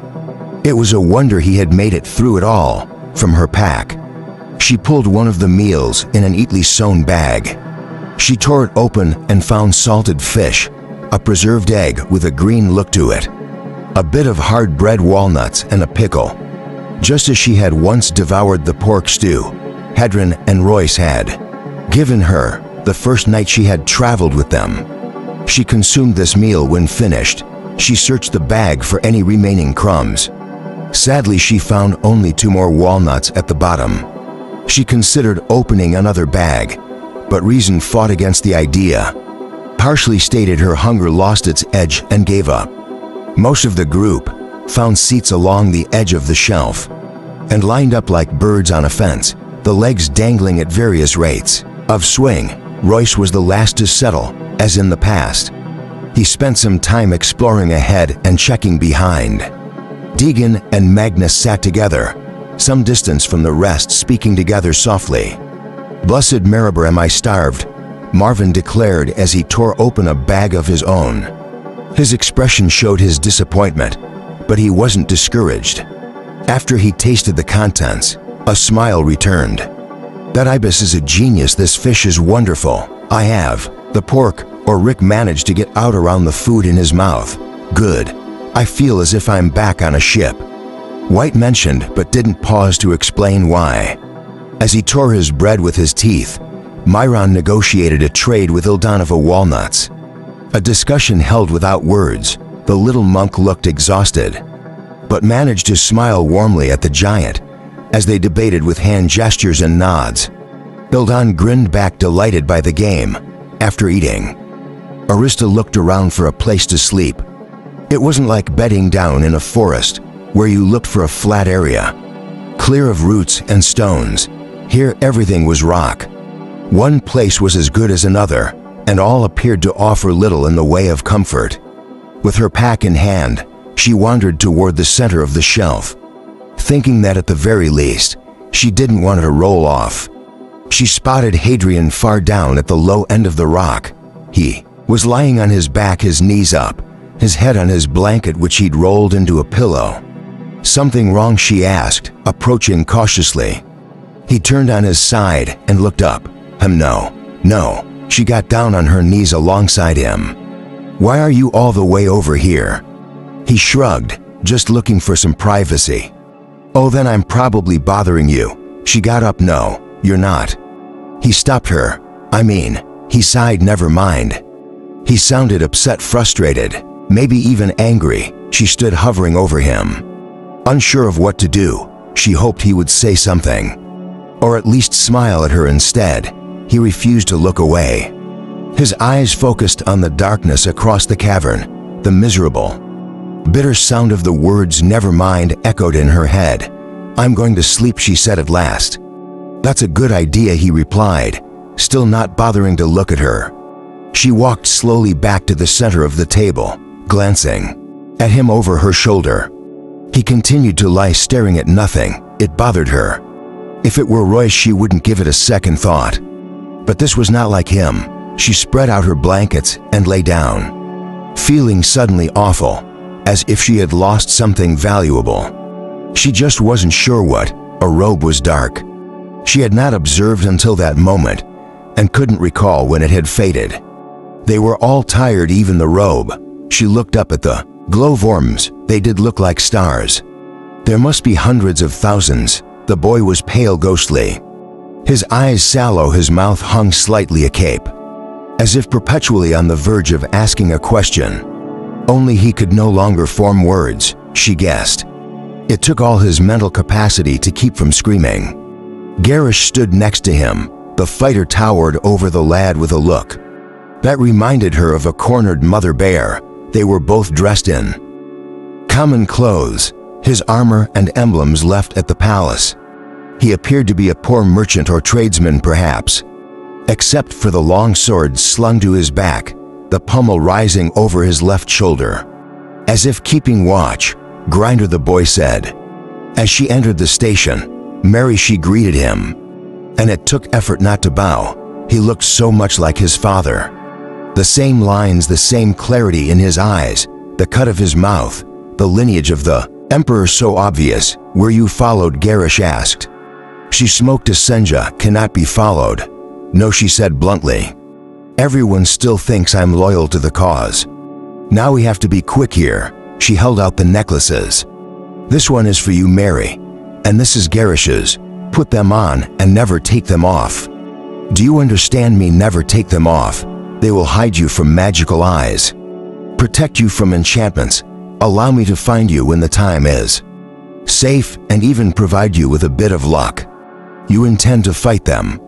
I will do what I can. She looked at the boy. Her efforts had to be for him now, for his safety and his return. You cannot save Narian, Garish told her bluntly. She looked at the boy and saw his lips tremble. I will save what is dearer to him, his son and his empire. It may take time, a long time perhaps, but I swear I will see the empire restored, even if it costs me my life. She watched as they slipped the necklaces on. Be sure to hide him well, take him into the country. Assume the life of a commoner. Do nothing to draw attention and await my call. Will these really protect us from your associates? I will have no associates after today. Even old Alaric, she hesitated. Yorick is very powerful but wise. If he's so wise, why is he with them? Is it not wisdom to preserve the empire and show loyalty to the emperor? I am not certain Ulrich is with them. He has always remained an island. Even the emperors do not influence him. Ulrich does as he wishes. I cannot say what he will do. I hope you will join with me, but should you side with Fenlon? She shook her head sadly. We must hope. Jerish nodded. I trust you to watch your backs. I never thought I would ever say that, not to a Senja, not to you. And I entrust you with the future of the empire, and ultimately the fate of mankind. I certainly didn't expect to be saying that to you. Cherish tore off his glove and held out his hand. Goodbye, brother. She took his hand in hers. This was the last time she would ever shake anyone's hand. How do I know that? Goodbye, Mary, she told the boy at the sound of her voice. Navrik rushed forward and threw his arms around her. She hugged him back. I'm scared, he said. You must be brave, remember, you are the son of Narian, the emperor of Apeladon, the descendant of Navran, the savior of our race. Know that the time will come when the crimson-stained descendant of Navran must protect us. Again, your descendant Mary. It may take many years for me to defeat the evil that has risen today, so you must not wait. If you find a girl who makes your heart smile, make her your wife. Remember, Persephone was a mere farmer's daughter, and she mothered a line of emperors. You must find a girl like that and have a family. Give your child your necklace and stay safe. Do what Cherish says. After this day there will be no warrior greater than he. I will see to that as well. She observed a dark look come over Garish. It is necessary, she told him, surprised at the ice in her own voice. Garish nodded miserably. What exactly do you intend to do? Just make certain you are not in the city when I do it. Tink, tink. Tink. Arista woke up cold and confused. The sense of urgency, the fear and concern lingered.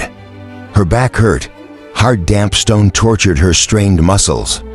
Leaving a feeling crippled, she rolled to her side with a miserable grung. Tink, tink, tink. The sound of stone striking stone echoed. She looked up but saw nothing. It was all black now. The worms were gone, are no longer giving off light. Dink.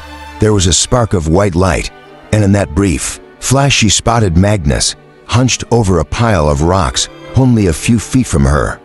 Tink Beadorum Hebben growled. She heard him shift position. How long have I been asleep?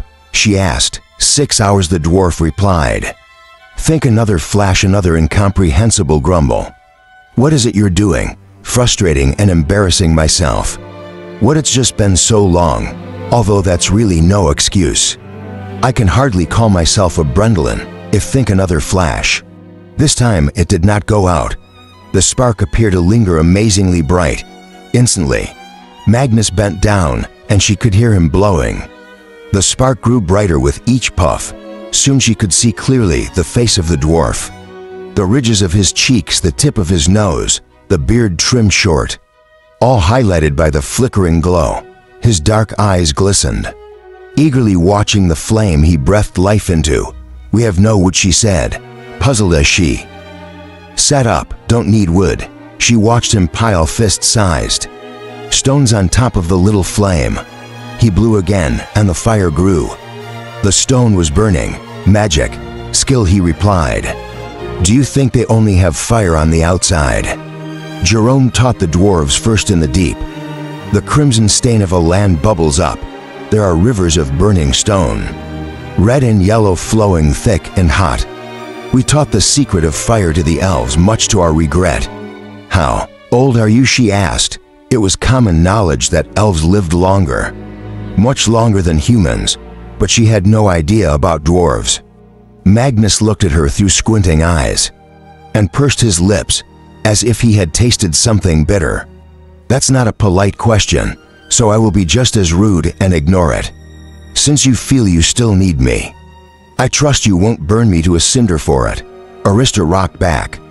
"I would never do such a thing. Perhaps you forgotten. I am not the one who randomly commits murder. No, my mistake apparently. You're only content with enslavement." He tugged at his cropped beard. "Would you have come if the Empress had merely asked? No. What care is it of mine if the elves erase you? It would restore the world. Humans have always been a blight. Like the bar and gazelle, only with the gazelle, you know where you stand. They don't pretend to accept you when they want something, then shove you out in the cold when they're done with you. No, the gazelle's hatred is upfront and honest, not like the lies of the humans. I'd listen to him, princess. He's an expert on betrayals."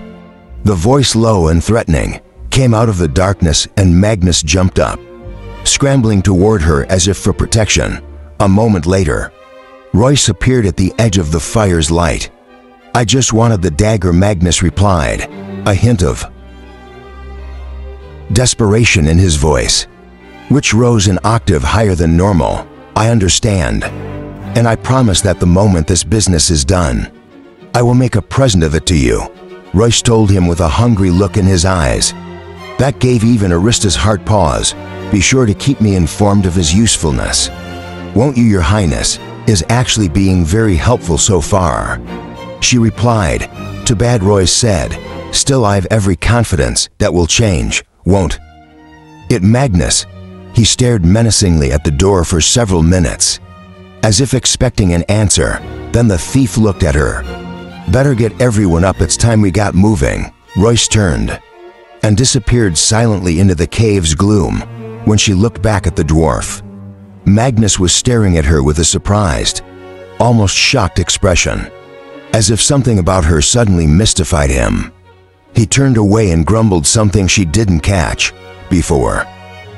Returning to his pile of burning rocks, Magnus's campfire made the process of getting up and having breakfast almost cheerful, and lent a sense of normality to their queer surroundings. The bright yellow flicker reminded the rest of her days, traveling with Royce and Hadrian, and of her trip to Aquesta. It was shocking to think of those days as better times. Her life since the death of her father had been one long cascading fall that had left her tripping over ever greater troubles. She could hardly imagine a more desperate state than the one she faced now. There wasn't much that could top the extinction of mankind. She was certain, however, that it would never come to that, even should the elves prevail. Even if they sought to eradicate humans, she suspected there would be pockets that survived. It would be like trying to kill all the mice in the world. A few would always survive. She looked around the cave as she sat, tying up her hair for the day's journey. Hundreds, perhaps thousands, could live down there alone. Like her father, she wasn't an overly religious person, and yet she could not believe that Maribor would let his people vanish from the face of Alan. He had saved them before. He had sent Navran to snatch them from the brink, and she suspected he would do so again. Myron ate breakfast with Uldan much. As he had dinner, the two communicated in silence. While Wyatt rolled up blankets, she had no idea what to make of Wyatt. He and Uldan kept mostly to themselves, rarely speaking and usually only to each other. They didn't seem a bad sort. Not like Gon Deegan bothered her, like a splinter in her skin. How he could be the descendant of Navran was bewildering, and not for the first time. She wondered if perhaps Ezra Hayden had gotten it wrong. They lit lanterns from the dying flames of the campfire, and after packing up, Royce roamed about the cavern, disappearing from view occasionally. Only the glow of his lantern showed his position. Wrong way, she heard Magnus mutter, his arms folded, his foot tapping the stone. Better now, up, yes, from across the cavern. They could see Royce swinging his light, and they marched forward. They climbed a sheer cliff to a crack in the rock, and sliced through to another chamber. Then they climbed down into another long passage, into yet another cavity. Each looked the same as the ones before. Smooth walls and wet pool-scattered floors. I thought caverns were supposed to have long, cone-shaped stones hanging down from the ceiling. Oh look, mentioned as they entered yet another chamber. Not old enough, Magnus said. What's that? The king asked. These caves. They're not old enough for drip stones to form. It takes tens of thousands of years. These, he looked around, passing his pudgy lips. These tunnels are young, I doubt. They have existed for more than a few thousand years. And most of that time, this was underwater from a powerful river. That's what carved the walls and rounded the rocks. You also need limestone, and this isn't that kind of cave actually. He paused, then stopped to pick up a rock. As he weighed it in his hand, a puzzled look came over his face. What is it? Marvin asked. The rocks here are from the surface. He shrugged. Perhaps a river carried them. He continued to stare, licking his teeth, for several seconds before dropping it and moving on. They entered another narrow space, but not nearly so tight as before. This was an irregular passage, about the size of a typical second-story castle corridor. Low ceilings caused them to duck, and rough ridges made them step around, but the way was considerably easier and more comfortable than those previously encountered. The passage was in a constant descent, growing more pronounced with each step. They followed the glow of Royce's lantern and kept track of the back of their procession by the bob of Hadrian's. As on the previous day, Arista walked in the middle, a robe glowing softly. They heard a rush, as if someone far away was beating a drum. The sound echoed, making it hard to determine what direction it was coming from. They all paused, looking around nervously. Arista felt a slight breeze forming and realized what was coming. At the same instant, she knew that outside the sun had just risen. Here they come, Adrian called out, aristocratic down, pulling the hood of her robe up over her head. As through the corridor swept the same multitude of bats that had frightened her in the shaft the evening before, the world around her filled with squeaks and flutters. Then the wind passed and the sound moved away. She stood up and peeked out and saw the others lowering their arms as well. A few slow strays continued to fly by. When one not far from Myron was snatched from the air, the monk staggered backward with a gasp and fell in front of Uldan, who picked the monk up as if he were a doll. Snake White announced, a big black one. There's dozens of them, Bryce explained. Where? Eric asked. Mostly behind you on the walls. What the king said, August. Why didn't you say something? Knowing would only make traveling slower. Are they poisonous? Marvin asked. They could all see the silhouetted shoulders of Royce's shadow on the far wall. Shrug. I demand you inform me of such things in the future, Allright declared. Do you want to know about the giant millipedes then too? Are you joking, Royce? Doesn't make jokes, Arista told him, as she looked around anxiously hugging herself. Immediately her robe brightened, as she spotted the snakes on the walls. But they were a safe distance away. He must be joking, I'll look. Muttered silently, I don't see any. You aren't looking up, the thief said. Arista did not want to. Some instinct, a tiny voice warned her to fight the impulse. But in the end she just couldn't help herself. On the low ceiling, illuminated brightly by the robe, slithered a mass of worm-like bugs. With an uncountable number of hair, like feet, each was nearly 5 inches. In length and close to the width of a man's finger. There were so many that they swarmed over each other, until it was hard to tell if the ceiling was rock. At all, Arista felt a chill run down her back. She clenched her teeth, forced her eyes to the floor, and focused on walking forward as quickly as possible. She promptly passed Ulrich and Marvin. Both moving quicker than normal, she reached Royce, who stood outside the corridor, on a boulder at the entrance to a larger passage. I guess I was wrong. Looks like I should have told you earlier, Royce said, watching them race forward. Either, she asked, pointing upward without looking. Royce glanced up and shook his head. Good, she replied. And please, if Eric wants to know these things, fine. But don't tell me. I could have gone the rest of my life not knowing they were there. She shivered. Everyone scurried out of the corridor except Myron, who lingered, staring up at the ceiling in smiling and fascination. There are millions.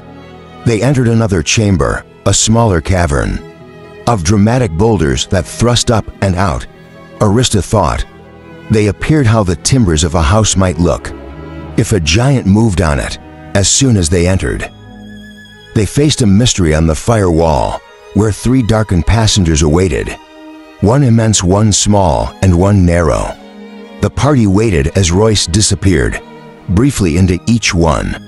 When he returned, he did not look pleased. Dwarf, he snapped. Which one? Magnus moved forward and poked his head into each. He placed his hands on the stone, groping over the surface as if you were a blind man. He pressed his ear to the rock, sniffed the air in each opening, and moved back with a perplexed look. They all go deep, but in separate directions. Royce continued to stare at him. The stone doesn't know where we wanted to go, so it can't tell me. It can't afford to pick the wrong path, Arista said. I say we choose the largest, Arik stated confidently. Wouldn't that be the most sensible? Why is that sensible? First asked. Well, because it's the biggest. So it ought to go the farthest and, get us there. The largest might not remain that way. Magnus replied, cracks in rock aren't like rivers. They don't taper evenly. Allright looked irritated. Okay, what about you? He asked Arista, can you do anything to well? Find which is the right one. Like, what do I need to spell it out like? He waved his hands in the air, in a mysterious fashion that she thought made him look silly. Magic, I knew what you meant. But what exactly do you expect me to do? Summon. Navrans goes to pointers in the right direction. Can you do that? The king asked, sounding both impressed and apprehensive. No. Barak frowned and slapped his thighs with his hands, as if to indicate how horribly she'd let him down. It irritated her, how everyone seemed so disgusted by her talent, and yet was even more upset when they found her ability lacking. Myron, Adrian said softly to the monk, who stood silently staring at the passengers. Reopenings, what to do? Myron said eerily. Myron, yes. Eric smiled. Tell us, which way did Hall go? That's what I'm reciting to you. He replied, trying to hide a little smile. 3 openings, what to do? I sat for an hour before I gave up, trying to reason it out, and just picked. I chose the closest. Myron stopped, and when he failed to say more, Eric spoke. The closest? What does that mean, closest to? What is that all whole road? Arista asked what came next. Everyone crowded around the little man as he cleared his throat. Down, down, down, always down, never up. Slept in the corridor again. Miserable night food running low. Big-eyed fish looking better all the time. This is hopeless, I will die in here. I miss Sadie, I miss Ebert and Dram. I should never have come, this was a mistake. I have placed myself in my own grave. Feet are always wet. Want to sleep, but don't want to. Lie in water, a pounding up ahead. A way out maybe. Pounding stopped, I don't think it was from the outside. I think someone else is down here. Something else, I hear them, not human, barren gazelle. Sea goblins, a whole patrol, nearly found me, lost my shoe. Bread moldy, salted ham nearly gone, at least there is water. Tastes bad, brackish, slept poorly again. Bad dreams, I found it, the shoe Wyatt asked, no my room. Replied smiling the city. Interesting, God said, but that doesn't help us with the passages. Does it by the sound of things? He traveled for days and never listed any landmark. It's pointless, we could split up or accept. Considering to groups of 3 and one of 4, one group is bound to reach Persepoquas. Arista shook her head. That only works if we can divide up Mr. Gaunt in 3 parts. He is the one who has to reach the city, so you keep reminding me, Gaunt said. But you refuse to tell me exactly what you expect me to do. I'm not a man of many talents. There's nothing I can do that someone else in this party can't. I hope to marry, boy. You don't expect me to slay one of those gilly brown things. I'm not much of a fighter. I suppose you have to, I don't know, blow the horn. Couldn't have done that after you returned with it. Arista sighed. There's something else. I don't know what, I just know you have to be here, and yet we have no idea where here is, he said indignantly. Arista sighed and sat down on a rock, staring at the entrances as she did. Ulrich stared at her, but she asked. Auric smiled and glanced back at the passages. I was wrong. Paul went in the narrow passage on the right. He sounded so certain that everyone looked at him. Care to tell us how you know that? Arista asked. He grinned, obviously very pleased with himself. Sure, but first you have to tell me why you sat there. He said to her, I don't know. I was tired of standing, and this might take a while. Exactly, Boric said. What did you say, Myron? It took an hour for Hall to decide which passage close. I sat for an hour, before I gave up trying to reason it out. And just picked the monk corrected. He sat for an hour trying to decide. Ulrich replied, he sat right where you are. How do you know? Can't ask how do you know it was on that rock, and not someplace else. Ask Arista, the king replied. Why did you sit there and not someplace else? She shrugged and looked around. I really didn't think about it. I just said I guess. Because it looked like the most comfortable place. Of course it is. Look around. That rock is perfect for sitting.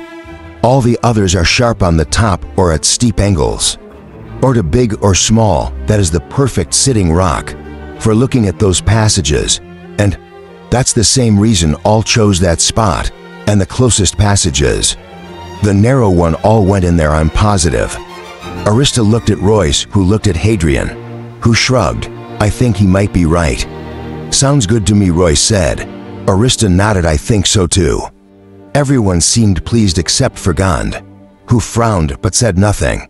Auric adjusted his pack, and taking the lantern from Royce promptly led the way. That lad might amount to something yet, Marvin said, chuckling as he followed his king. Chapter 11, The Patriarch.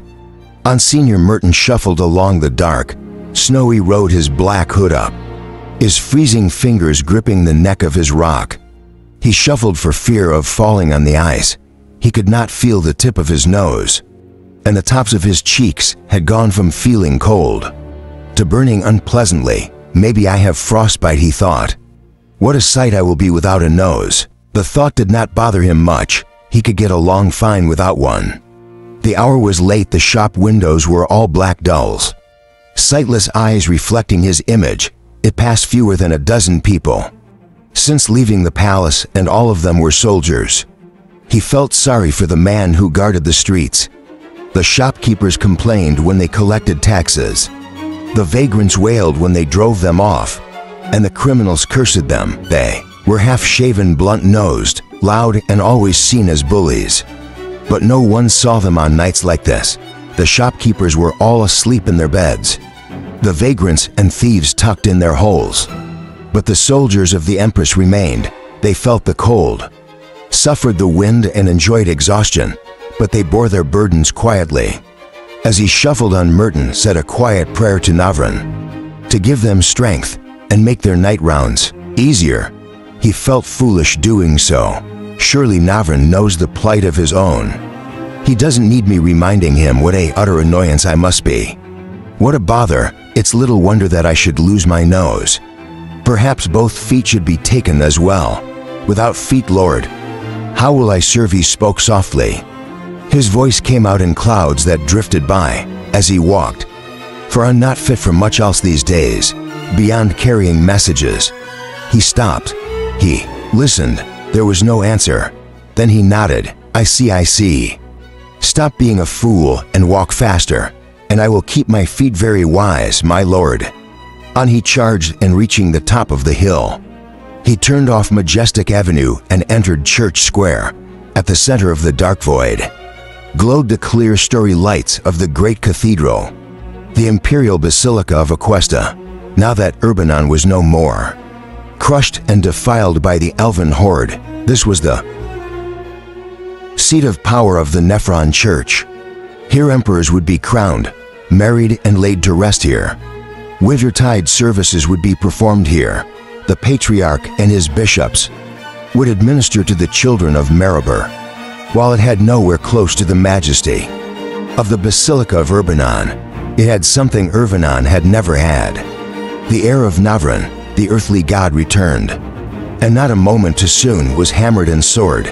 But gods had a flair for dramatic timing. He considered himself blessed to be granted life. In such a wondrous time, he would be a living witness to the fulfillment of the promise and the return of Navran's empire, and in some small way, he might even be allowed to contribute. He climbed the steps to the massive doors and tugged on the ring. Locked. It always mystified Merton why the house of Navran should be sealed. He beat against the oak with his frozen fist. The wind howled. The cold ripped mercilessly through his thin wool.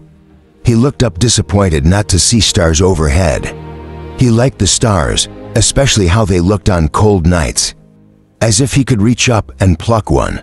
As a boy, he'd imagined that he might scoop them up and slip them into his pocket. He never imagined doing anything with the stars. He would just run his fingertips through them. Like grains of sand, the door remained closed. He hammered again. His hand made a feeble, fleshy sound against the heavy wood.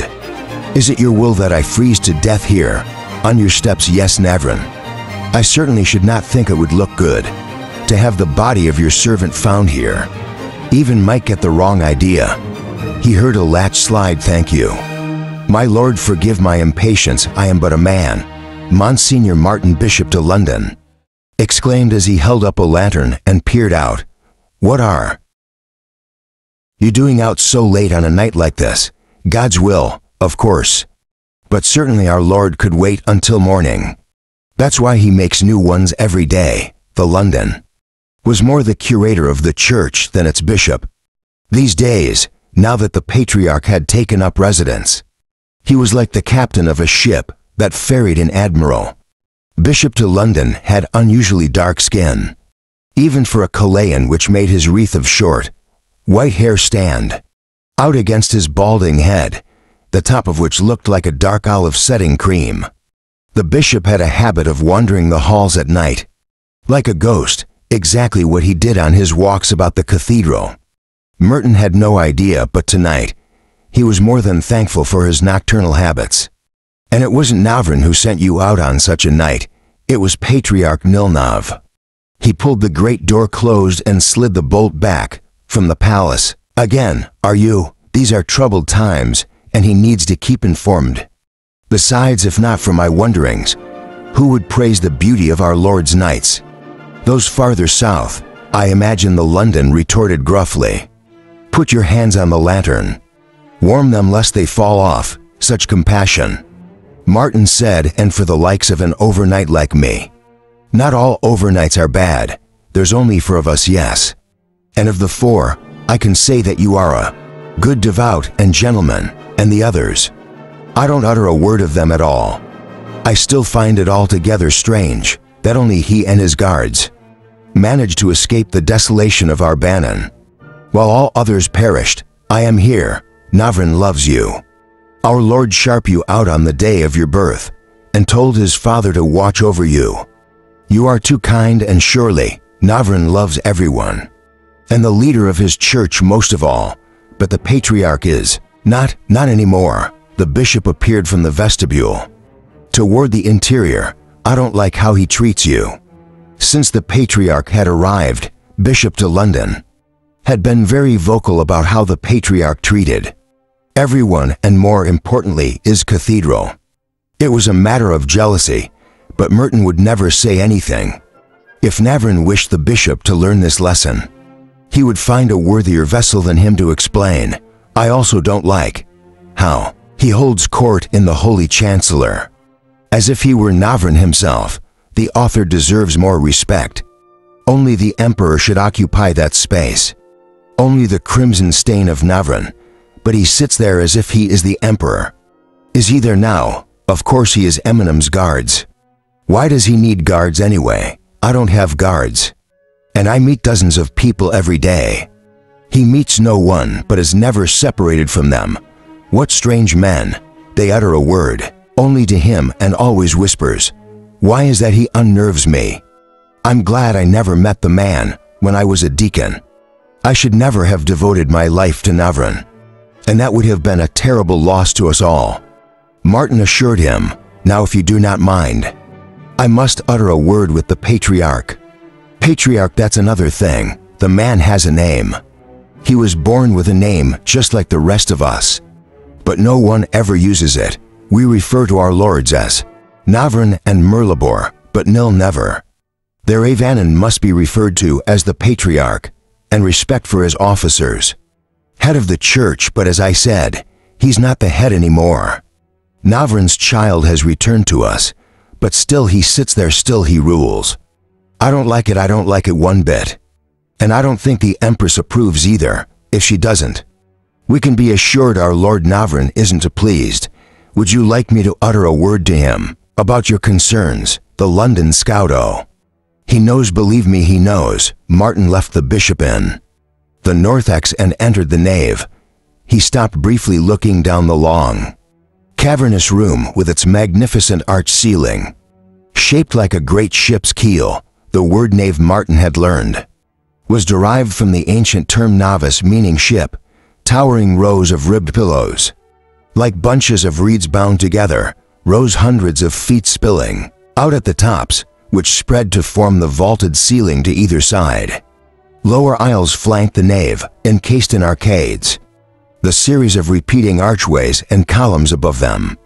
The clear story, or second story, was pierced by tall catafoil windows, which normally flooded the floor with light. Tonight they remained black and oily, as they reflected the fire of the candles. The same was true of the great rose window at the far end of the cathedral, which appeared as one giant eye. Martin often thought of it as the eye of God, watching them. But just as the clear story lights were dark, so did the great eye remain shut, reaching the altar. Merton found alabaster statues of Meribor and Navrin. Navrin, depicted as a strong, handsome man in the prime of his youth, was kneeling, sword in hand. The god Meribor, sculpted as a powerful, larger-than-life figure with a long beard and flowing robes, loomed over Navrin, placing a crown on the young man's head. The statues were the same in every church and chapel. Only the materials differed, depending on the means of the parishioners. "Come forward, Monsignor," he heard the patriarch say. His voice carried in echoes from the altar. The cathedral was so immense that from where he stood, those in the chancel appeared tiny, dwarfed by distance and made small by the height of the ceiling and the gasp of the walls. Martin walked the long pathway, listening to the sounds of his shoes against the stone floor, just as de London had described. The patriarch sat at the altar on a chair, his gold and purple robes draped to the floor. Rumors circulated it was the same chair he had used in the oven, on which it ordered brought with him at great effort. Martin had never interviewed with His Holiness while in Irvine, so he couldn't say if that rumor was true, if you could. His Holiness had rarely seen anyone in his days. Sequestered in the Crown Tower, he might have been sleeping the way the olds did. Regardless of where they happened to be, to either side of him stood the guards, matching their charge perfectly in color and fashion. The London was right at least about the guards. They were a peculiar pair. They stood like statues without expressions, and for a moment, he considered how their eyes reminded him of the windows upon reaching the patriarch. Martin knelt and kissed his ring, then stood once more. The patriarch nodded. The guards did not move, not even to blink. "You have news?" Milnef prompted. "I do, Your Holiness. I've just come from a meeting with Her Eminence and her staff. So tell me, what is the Empress doing to protect us?" "She has done a great deal. Supplies have been stored to last the city an estimated 2 years, with proper rationing which is already instituted. In addition, the grounds of High Court fields will be open to farmers. Come spring, this and other areas of the city will produce grain and vegetables from stored seed. Already manure has been delivered as fertilizer. Fish are being netted around the clock, and salt houses are preserving the cart in bulk. A salt works has been built near the docks to provide pans for raking. These measures could very well provide the city and its people with food for years, indefinitely perhaps, should the fishing fleet be free to farm the sea. All stores are being kept underground, in bunkers being dug by the populace, in the event of attacks from the sky, similar to what was seen at Dahlgren. In most instances, this is merely an expansion or adaptation of an existing dungeon. Series of tunnels have already been built that allow access to fresh water. The wastes from latriums are being channeled through newly built sewers. Given the frozen ground, progress is slow, but it's believed that adequate space is already available to save the population, although it will be most uncomfortable. Plans to continue the expansion underground could take 2 or 3 more months. The Empress actually feels that having it completed is beneficial, as it gives the people something to do. So, she plans to become a city of moles hiding in the dirt. Well, yes and no, Your Holiness. She has also strengthened the defenses of the city. A series of catapults are in various states of construction around the outer walls, and soldiers are being drilled by officers appointed by Marshal Breckton, Gear's device. A number of redundant procedures for every contingency, allowing a means of giving commands in the form of horns, drums, and flags to be flown from the high towers. Archers have stockpiled thousands of arrows, and any able-bodied citizen not already employed is working to gather wood for more. Even children are scouring the forest floors. Oil and tarvets are prepared and in ample supply. At all gates, signal fires were placed to burn. The moment the hours were spotted, one was lit in. The Empress has ordered all of the roads leading to the city to be destroyed, save the southern gate, all bridges and dams, and to be broken in order to prevent destroyed. The Patriarch interrupted. When did she give this order? Just last night. Last night. The Patriarch looked concerned. Is there anything else? The Emperor's asked me to inquire what precautions you will be taking. That is none of our business, he replied. Martin was shocked, begging your pardon, Your Holiness. But she is the Empress, as well as the head of the church. How is it not her business to know what efforts you have taken to secure her flock?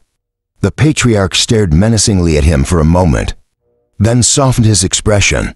You are a good and devout member of the church, Martin of Ghent, and, as our Lord has seen fit, to make you my liaison to the Empress, I think perhaps it is time you were made conscious of certain truths.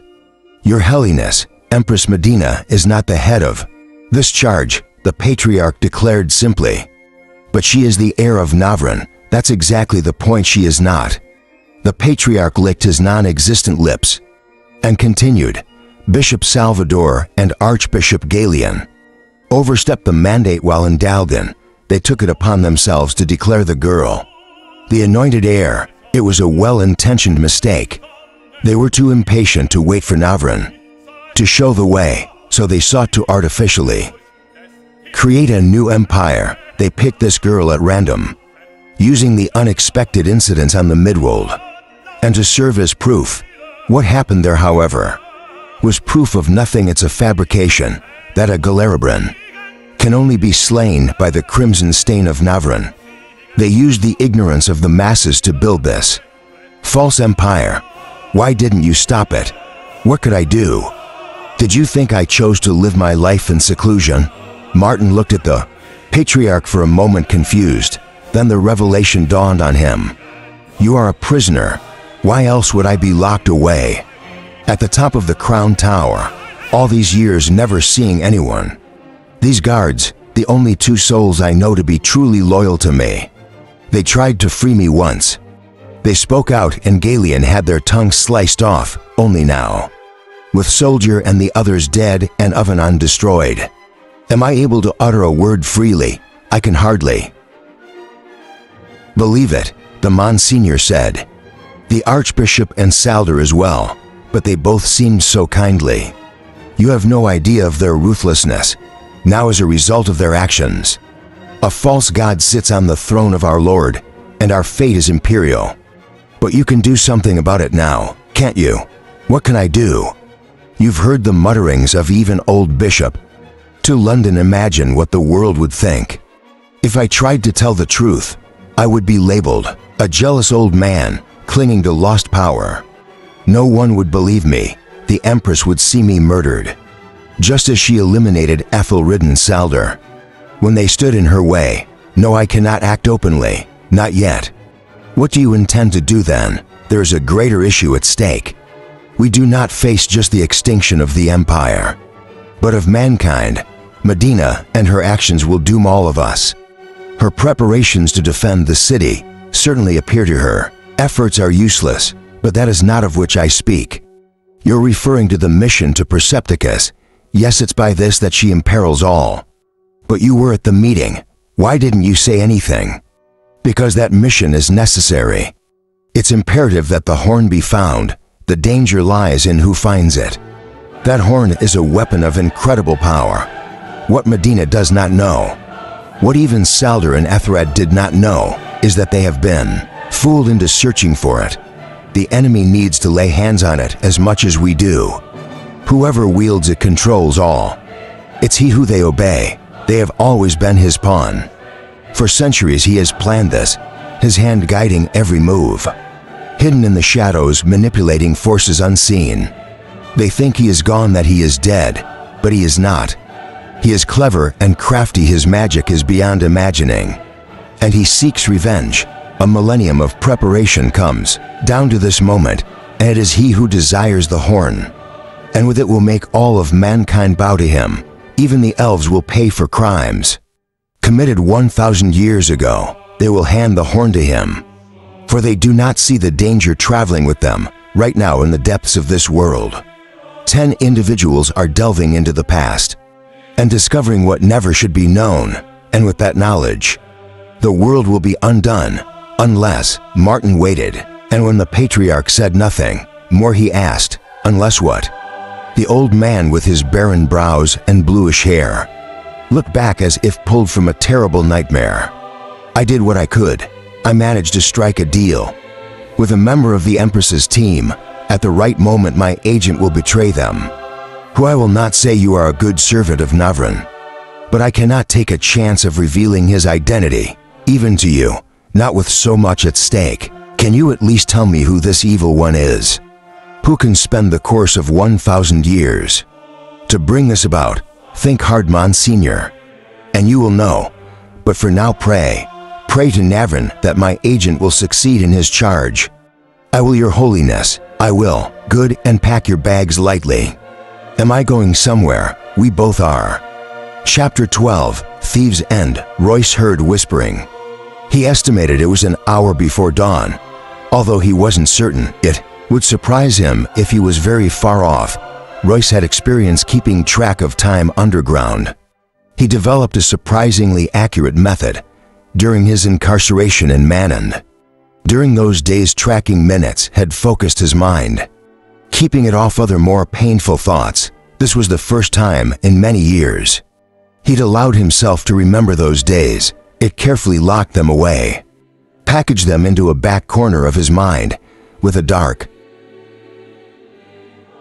blanket laid over top just in case he accidentally looked that way.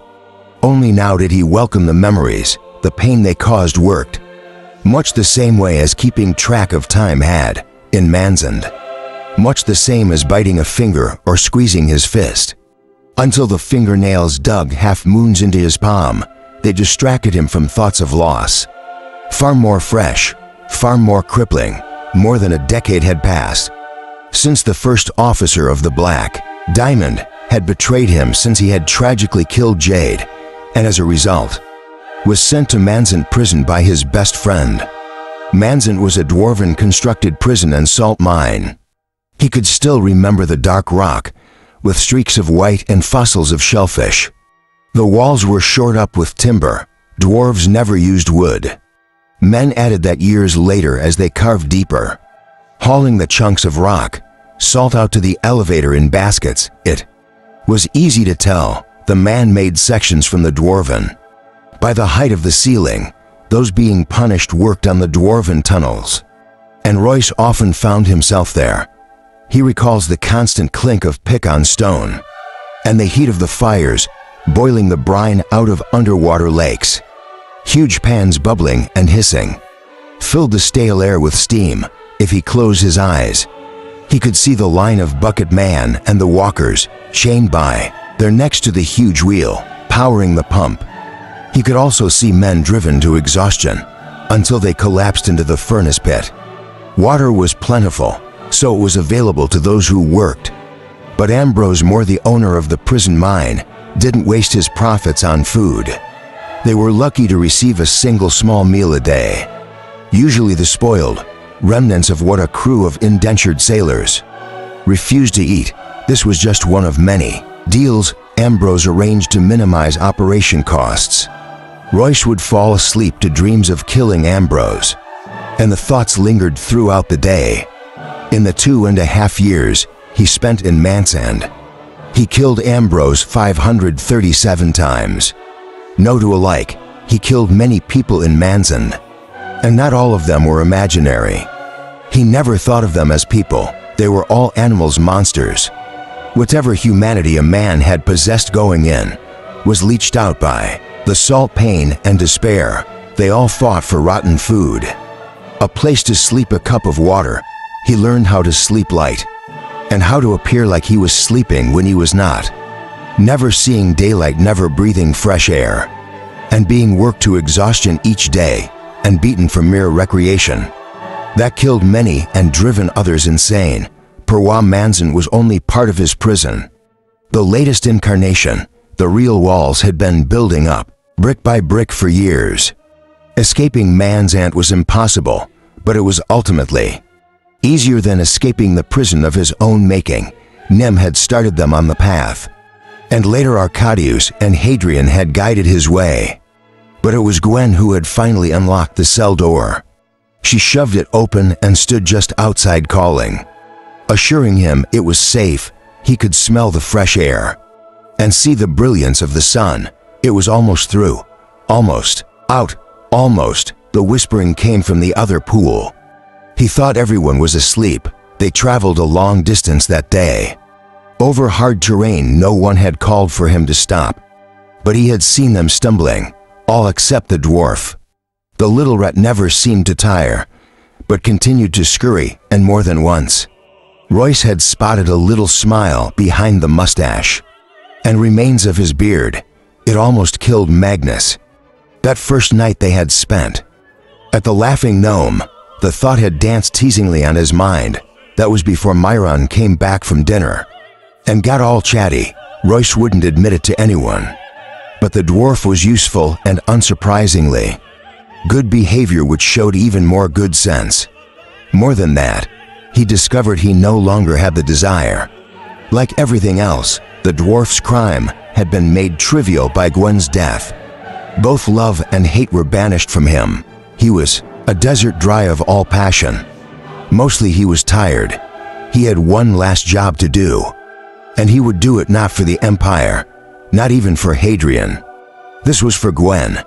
He got to his feet silently, out of curiosity more than concern. The whispering was definitely coming from the party. Not some intruder. You spotted the princess lying on her side, wrapped in twisted blankets.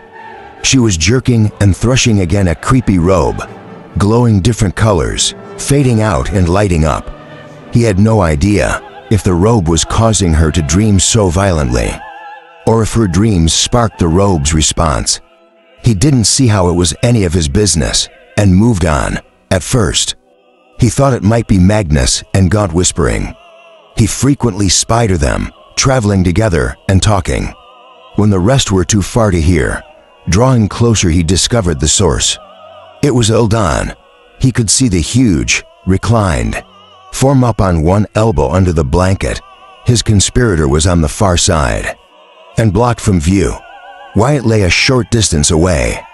He too was awake and watching. "What's going on?" Royce whispered to the sailor. "Who's Eldon talking to?" "The monk Myron." Wyatt nodded. "Is it normal for him to talk to strangers like that?" Wyatt looked at him.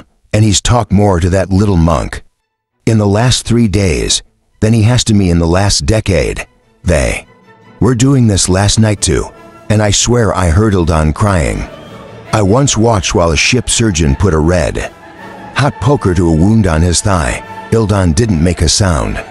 But last night, that little monk had him weeping so bad. His eyes were red the next morning." Royce said nothing. "Funny thing though, he was smiling. All day long I saw Eldon grinning from ear to ear. That's just not like him." "Best get back to sleep," Royce told him. "I'd be waking everyone in another hour." Royce stopped again. Adrian couldn't see him over the heads of the others. From his position at the rear, this time Royce knelt. Dan placed the lantern on the ground alongside him and scraped the dirt. Barrack approached and stood slightly to one side. The party spent most of that day like the one before, traveling in a single column in the narrow corridor. Overhead water dripped, soaking their heads and shoulders. Likewise, their feet felt pickled from wading through ankle-deep pools. "What is it this time?" You heard Deegan mutter with disdain. "He's stopping every 20 feet now. This is the problem with monarchies, and the whole feudal system, for that matter. Eric is in charge by no other virtue than his birth, and the man is clearly incompetent. He lost his own kingdom twice over in a single year. And now he's in charge of us. We should have a leader who is elected on merit, not lineage, someone who is the most talented, the most gifted. But no, we have Ulrich, and the king, in all his minuscule wisdom, has chosen Royce to guide us. If I were in charge, I put Magnus out front, is obviously far more gifted, is constantly correcting Royce's mistakes. We'd be making twice the time we are now. I've observed that people respect you." Adrian observed Gaunt was looking at him. Up until that moment, he hadn't known who Gaunt was speaking to. "No one says it, no one bows or anything, but you're highly regarded. I can tell more than I'll rig, that's for certain. If you were to support me, I think we could persuade the others to accept my command. Of this group, one no Magnus would." "Boyu?" Adrian asked her. "Why should you be in charge?" "Oh, well, for one thing, I'm the descendant of Navran and will be emperor. And second, I'm smarter than that awful Rick by far. I thought you said you wanted a system based on merit, not lineage." "I did. Well, like I said, I'm far better suited to the task than he is.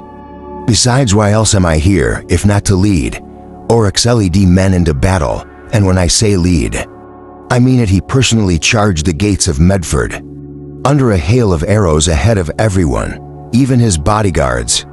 Exactly, the man is a fool. Alright, it might not have been the smartest choice, but it did show courage and unwillingness to sit back in safety while sending others into peril. That right there gives him credit in my book. Okay, I see your point. You might not be the smartest leader. So if you want someone with brains and merit, then Princess Arista is your clear choice, Deegan chuckled, apparently taking his comments as a joke. When he saw Adrian's scowl, he stopped. You're not serious. She's a woman, an irritating, manipulative, bossy woman. She shouldn't even be on this trip.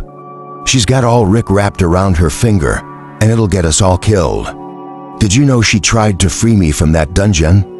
All by herself, she failed miserably, got herself captured and a bodyguard killed. That's what she does, you know. She gets people killed. She's a menace. And on top of that, she's also a wit. Deegan struck the wall with the back of his head, bounced off and fell to his knees. Adrian felt the pain in his knuckles, and only then realized he had hit him. Gunt cleared up, his eyes watering, his hands cupping his face. Crazy fool, are you mad? What's going on? Arista called back down the line. This idiot just punched me in the face. My nose is bleeding. Adrian did, the princess said, stunned. It was an accident, Adrian replied, knowing it sounded feeble, but not knowing how else to describe his actions. He hadn't meant to hit Gaunt, but it just happened. You accidentally punched him, White asked, suppressing a chuckle.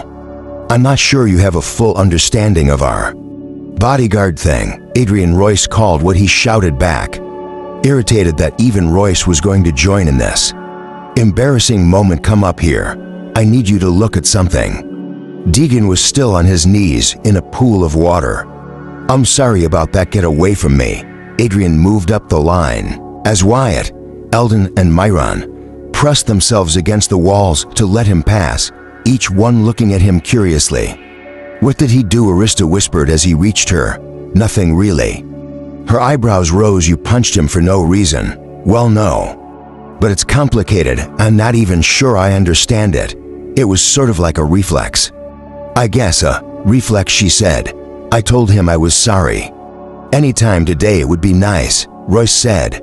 Arista moved aside, looking at him suspiciously as he passed. What was all that about? Oric asked as he approached.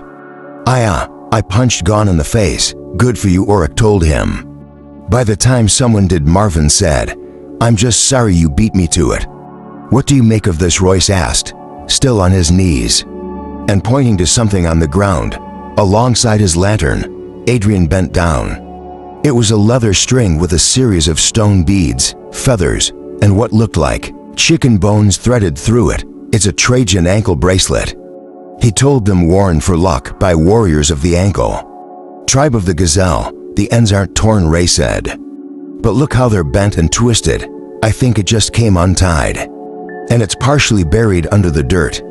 So I'm thinking it's been here a while. Regardless, we're in their neighborhood, so we better start moving a bit more cautiously. See if you can keep the chatter down to a minimum. Adrian looked at the bracelet and caught Royce by the arm as he was about to move forward again. Here, he said, keeping his body positioned to block the view of the rest of the party. He placed Alva's stone into Royce's hand. I was wondering where that went. Time to reclaw the cat, I think, Adrian said. Just be a good boy, okay? Look who's talking. The party moved forward again. Adrian didn't return to the rear. He thought it was more likely they would encounter Gazelle from the front. And he also didn't relish the idea of returning to Gond. The corridor widened until they could walk through abreast. Then abruptly, the passageway ended.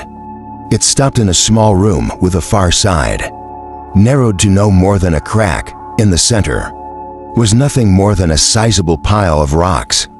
Gaunt shook his head in disgust. I told you he was incompetent, he said, pointing at Ulrich. You were so sure this was the right passage, and here we are days later standing at a dead end. You said I was incompetent, the king asked, then looked to Hadrian. No wonder you hit him, thanks.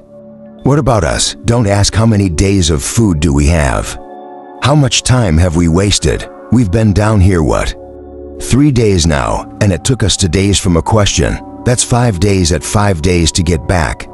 And even if we were to leave right now, we'll have been gone 10 days.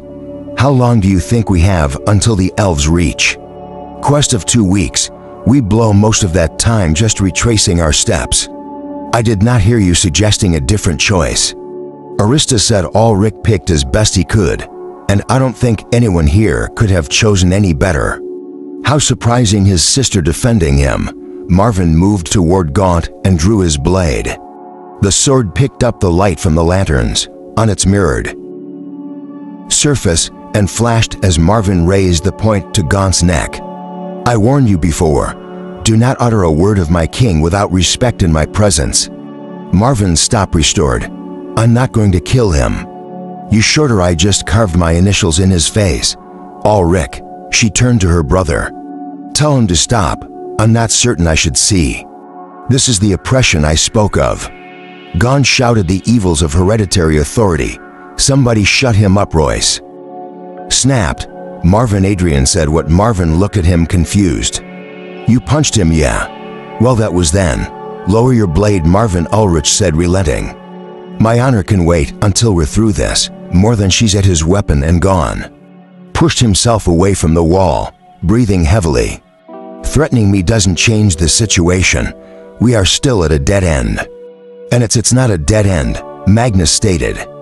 He stomped his boot twice, got to his knees and placed his ear to the ground.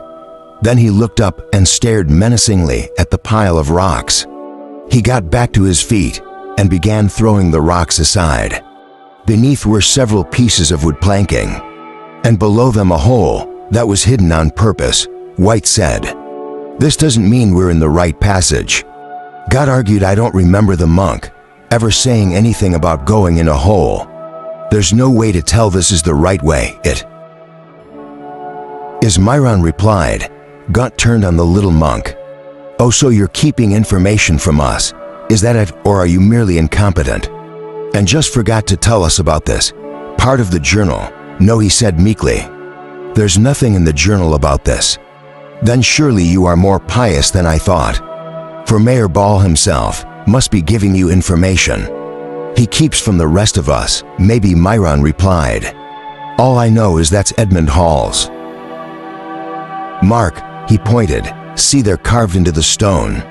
Royce was first to it, and holding his light above the floor, revealed the etched inscription, E.H. gone red.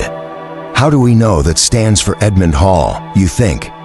There's a parade of people coming through here with those initials, do you? Voice asked. That's the exact way he wrote his initials in the journal, Myron explained. What about these? Myron was asked, as he pushed more rocks away to reveal more etchings. These were much brighter, fresher than the EH. Myron glanced at them for only a moment before saying, I don't know anything about those. Hadrian moved up, blew the dirt away. Then he turned to Arista and Ulrich. Didn't the Patriarch say he sent other teams? Yes, he did. Ulrich agreed, 3 of them, I think. According to the Empress, they all failed, Arista added. Adrian glanced at Royce. I think we know about the 3rd group he sent, but they didn't come this way. Still, I'm guessing these are the initials of either the 1st or the 2nd team. He looked at Royce again. If you were going to handpick a group to come down here, and you could choose anyone, who would you pick to lead such a group? Braxton, maybe, Royce replied, or possibly Graven Dent of Delgos. Well, we know they didn't pick Braxton, and look at the first initials, GD. Now, when was the last time anyone saw Graven? He wasn't at the Wintertime Games this year. Not last year either. Ulrich said he was a Dahlgren. Marvin said yes, he was. Arista confirmed. I remember Fannin pointing him out and saying what a great adventurer he was and how he worked mainly for the Church of Nephron. He called him something, a question, Marvin asked. Yes, that's it. Now let's think about that. Adrian said they would need a scholar, a historian. Dent was a Daldaran. Wasn't there someone else too? That funny guy with a catapult. What was his name? Tobias Retinol, Marvin asked. He was a real nut, yeah. But do you remember him? Saying something about how he named the catapult after Navrin's wife cause of all the research he did into ancient imperial history. Yes, he said something about having to learn the language. Or something, didn't he? Was all boastful about it. Remember, that's right. Adrian was nodding. Look at that second set of initials, TR Tobias Retinal, Marvin said. It even looks like how he would draw his letters. What about all the others? Auric asked. Adrian shrugged. I'm really only guessing at the first two. No idea about the others. I do. Magnus said. Well, one of them at least. HM. That's her claw math, who Adrian asked and looked around. But everyone shrugged. Of course none of you would know him. He's a mason, a dwarf mason, and a good one. I would recognize his inscription anywhere. The Maths are an old family. A Math even worked on the design team of Drummonder. His clan goes back a long way. Why did they initial the stone? White asked. Maybe to let anyone who might follow know they got this far, Magnus replied. Why didn't they mark the bloody three-choice passage? Marvin asked. Maybe they planned to, Arista said. Maybe like us, they didn't know if they picked the right one, but planned to mark it on the way out only they never came out. Maybe we should carve our initials too, Marvel suggested, so others will know we were here. No, Arista said. If we don't come back out, there will be no others to follow us. Each of them looked toward the hole with apprehension. At any rate, Royce said, this looks like the place. Who's carrying the rope? They tied 3 lengths of rope together. And with Hadrian on the line, Royce climbed in. They fed out 2/3 of it before Hadrian felt the line stop and Royce's weight come off. He waited. They all waited. Summer sat down on whatever flat spots they could find. Eldon remained standing. He had an unpleasant look on his face as he eyed the hole. Despite Arista's comments, the dwarf busied himself carving each of their initials into the stone. You want to call down to him? Auric asked. He's been in there a while. It's better to be patient, he replied. Rice will either call up or yank on the line when he wants us to come down. What if he fell? Marvin asked. He didn't. On the other hand, what's more likely is that there's a patrol of Gazelle and he's waiting for them to pass. If you get nervous and start yelling down, you'll get him killed or angry. By the way, it's not a good idea. Marvin and Ulrich both nodded gravely. Hadrian had learned his lesson the hard way on that first trip the two made to Urban. On learning to trust Royce when it was dark, you were alone when the world was so quiet. You could hear your own breathing. Was not something you did overnight. He didn't remember the wind whipping them as they climbed the crown tower. That was a big tower. He must have climbed 100 of them with Royce Sins. But aside from Drummander, that was the tallest and the first. It marveled at how the little thief could scale the sheer wall like a fly with nothing but those hand claws. He gave Adrian a pair and started smirking as he tried to use them. Hopeless was all he said, taking the claws back. Can you at least climb a rope? Agent had just returned from his days in the arenas of Calais, where he had been respected and cheered by roaring crowds as the Tiger of Mondelein. He was less than pleased with this little twig of a man, treating him as if he were the village idiot. So infuriated had he been by Royce's smug tone that Hadrian had wanted to beat him unconscious. Only Arcadius had warned him. To be patient is like the Popover, renowned hunting dog, who's been beaten badly by every master he's had. The old wizard had told him he's a gem, worthy of a little work, but he tests you. He tests you a lot. Royce doesn't make friends easily, and he doesn't make it easy to be his friend. Don't get angry, that's what he's looking for. That's what he expects. He'll try to drive you away, but you'll fool him. Listen to him, trust him. That's what he won't expect. It won't be easy, you'll have to be very patient. But if you do, you will make a friend for life. The kind that will walk unarmed into the jaws of a dragon if you ask him to. Adrian felt a light tug on the rope. Everything okay, pal? He called down softly. Bounded, Royce replied. Come on down. It was like a mine shaft, tight and deep. Adrian had descended only a short distance when his eyes detected a faint light below. The pale blue-green light appeared to leak into the base of the shaft, which he could now estimate was no more than 100 feet deep. As he reached the bottom, he felt a strong breeze and heard a sound. A very out-of-place sound, the crash of waves. He stood in an enormous cavern, so vast he couldn't see the far war. At his feet were shells and black sand, and before him lay a great body of water, with waves that rolled in white and frothy. Along the beach he spotted clumps of seaweed and algae that glowed bright green, and the ocean gave off an emerald light, which the ceiling reflected in such a way as to make it seem like they were not underground at all. He felt like he was standing on the beach at night, under a cloudy albeit green sky, his nose filled with the pungent scent of salt, fish and seaweed.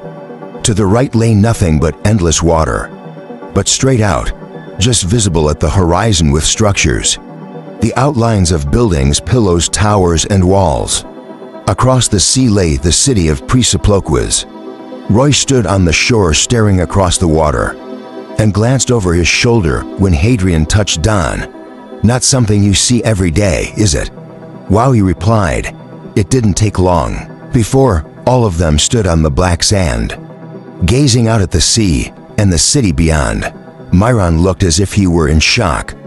Adrian realized the monk had never seen an ocean, much less one that glowed bright green. Edmund Hall mentioned an underground sea. Byron said at length, "But Mr. Hall is not terribly good descriptions is. This is truly amazing. I've never thought of myself as big in any sense, but standing here I feel as small as a pebble. Anyone lose an ocean cause I think we just found it," Marvin announced. "It's beautiful," Arista said. "Wow," White muttered. "How are we going to get across?" Got asked. They all looked to Myron. "Oh right, sorry." Edmund Hall made a raft from some stuff he found. Washed up on the beach, he said there was a lot of it. He lashed planking with a rope he had with him, and formed a rudder out of one side of an old crate.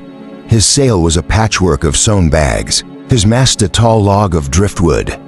"How long did it take him?" God asked. 3 weeks by Ma," he exclaimed. Oryx scowled at him. "There's 10 of us, and we have an expert sailor in better gear. Let's get looking for our raw material."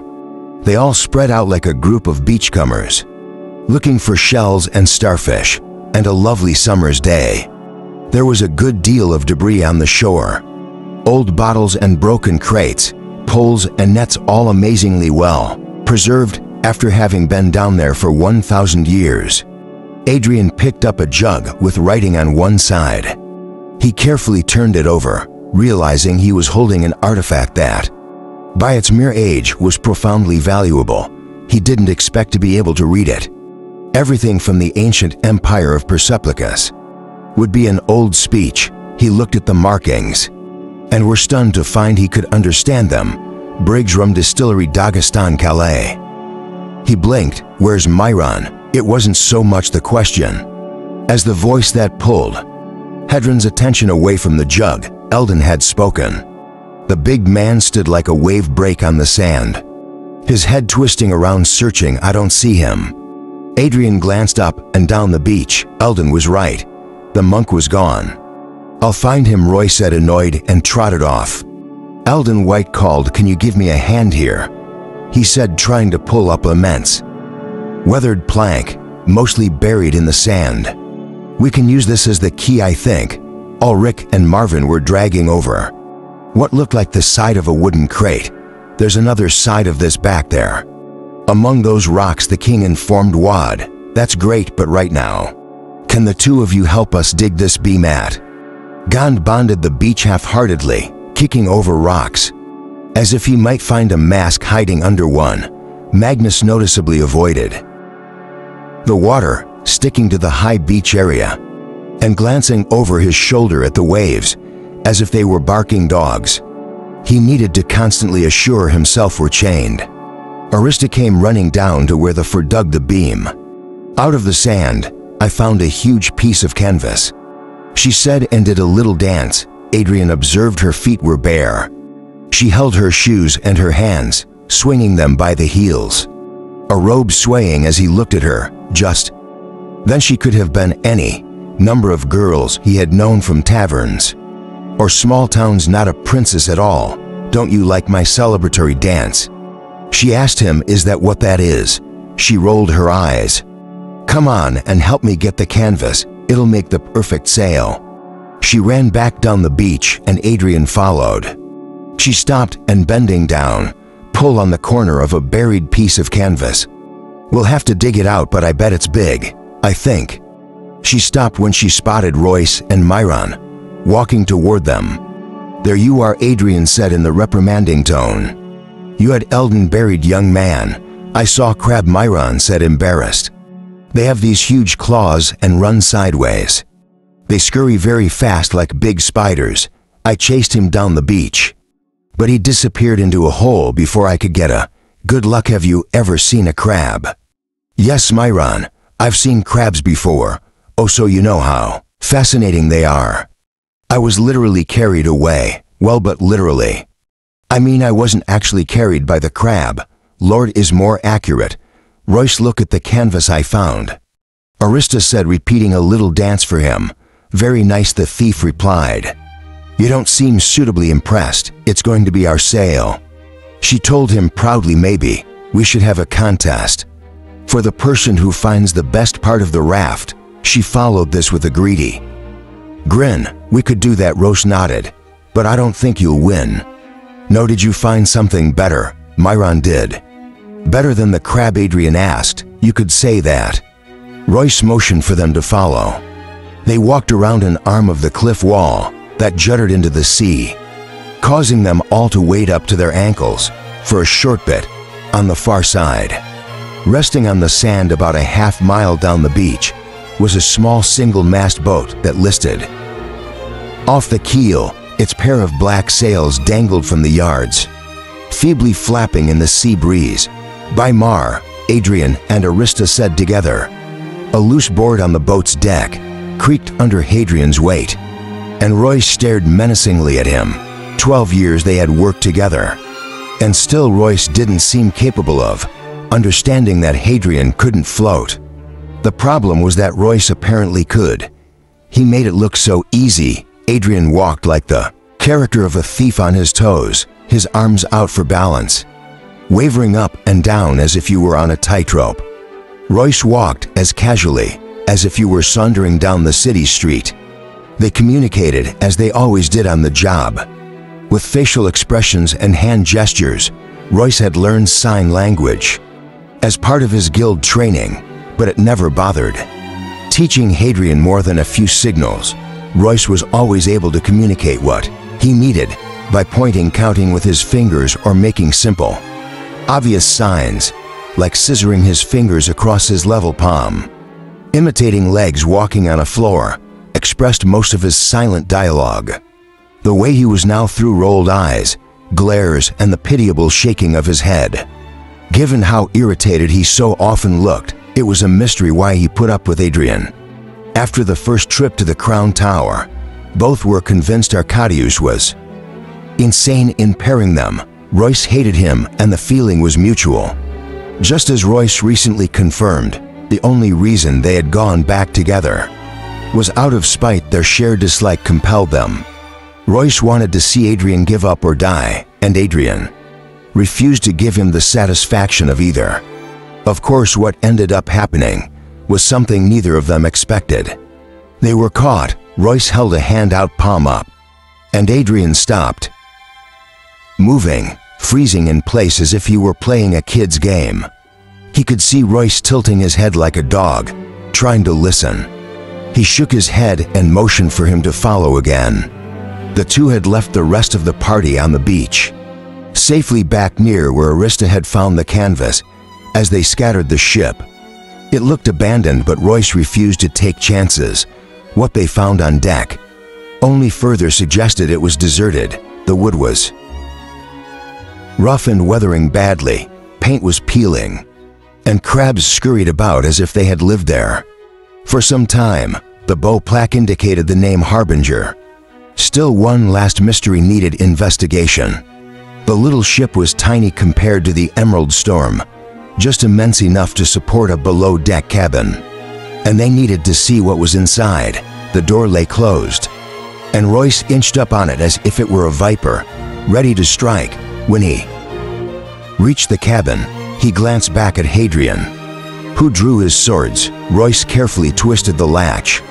The corroded metal stuck, and he struggled to free it. Then the door fell inward with a creak and banged against the inner wall. Adrian rushed forward just in case.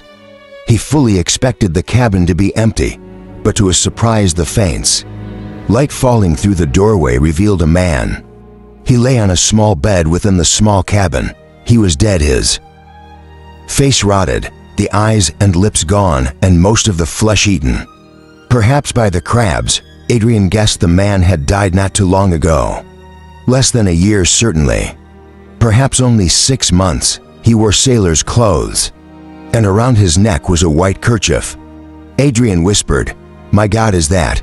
Royce nodded. "It's Bernie." Hayden remembered Bernie as the wiry topman from the Emerald Storm. He, along with Stahl, whom Royce had killed, Dr. Levy, and the historian Anton Ballard, had worked for Sentinel Frantic. They were the third and final team the Patriarch had sent in to obtain. The horn, the last Hadrian had seen of them, was in the dungeons, beneath the Palace of the Four Winds. "This looks like crimson stain on the bed and floor." Y said, "I take your word for it, I just see a shadow." "What's that around his belly?" "Linen crimson stain stained. Looks like he died from a stab wound to the stomach, but it was slow." Royce climbed out of the cabin and looked around the ship, bending down to study the decking and the lines. "What are you looking for?" "Crimson stain," he replied. "There's crimson stain all over the place. Spots on the deck, handprints, on the ropes, and on the wheel. I think he said sail wounded. He could have been attacked on board, maybe, but I doubt it. He looks to have initially survived. Whatever fight gave him the wound, that means the other guy must have been hurt worse. Only there's no other body. Might have jumped it in the sea miter. But there would still be signs of a fight and blood. A lot of crimson stain somewhere. All I see are dribbles and drips. No, I think he was wounded. Got the boat rigged and set sail." Royce ran to the wheel, then the stern. "Yep, rudder is tied. You set the ship, tied the rudder. Then, feeling weak, you lay down below, or he slowly bled to death. So who knifed him?" Royce shrugged. Gazelle. Aiden shook his head. "It's been, what, 3? For months you saw that bracelet back there. The Gazelle have passed by here. They've seen the ship, but haven't touched it. If they killed them, they would have taken it.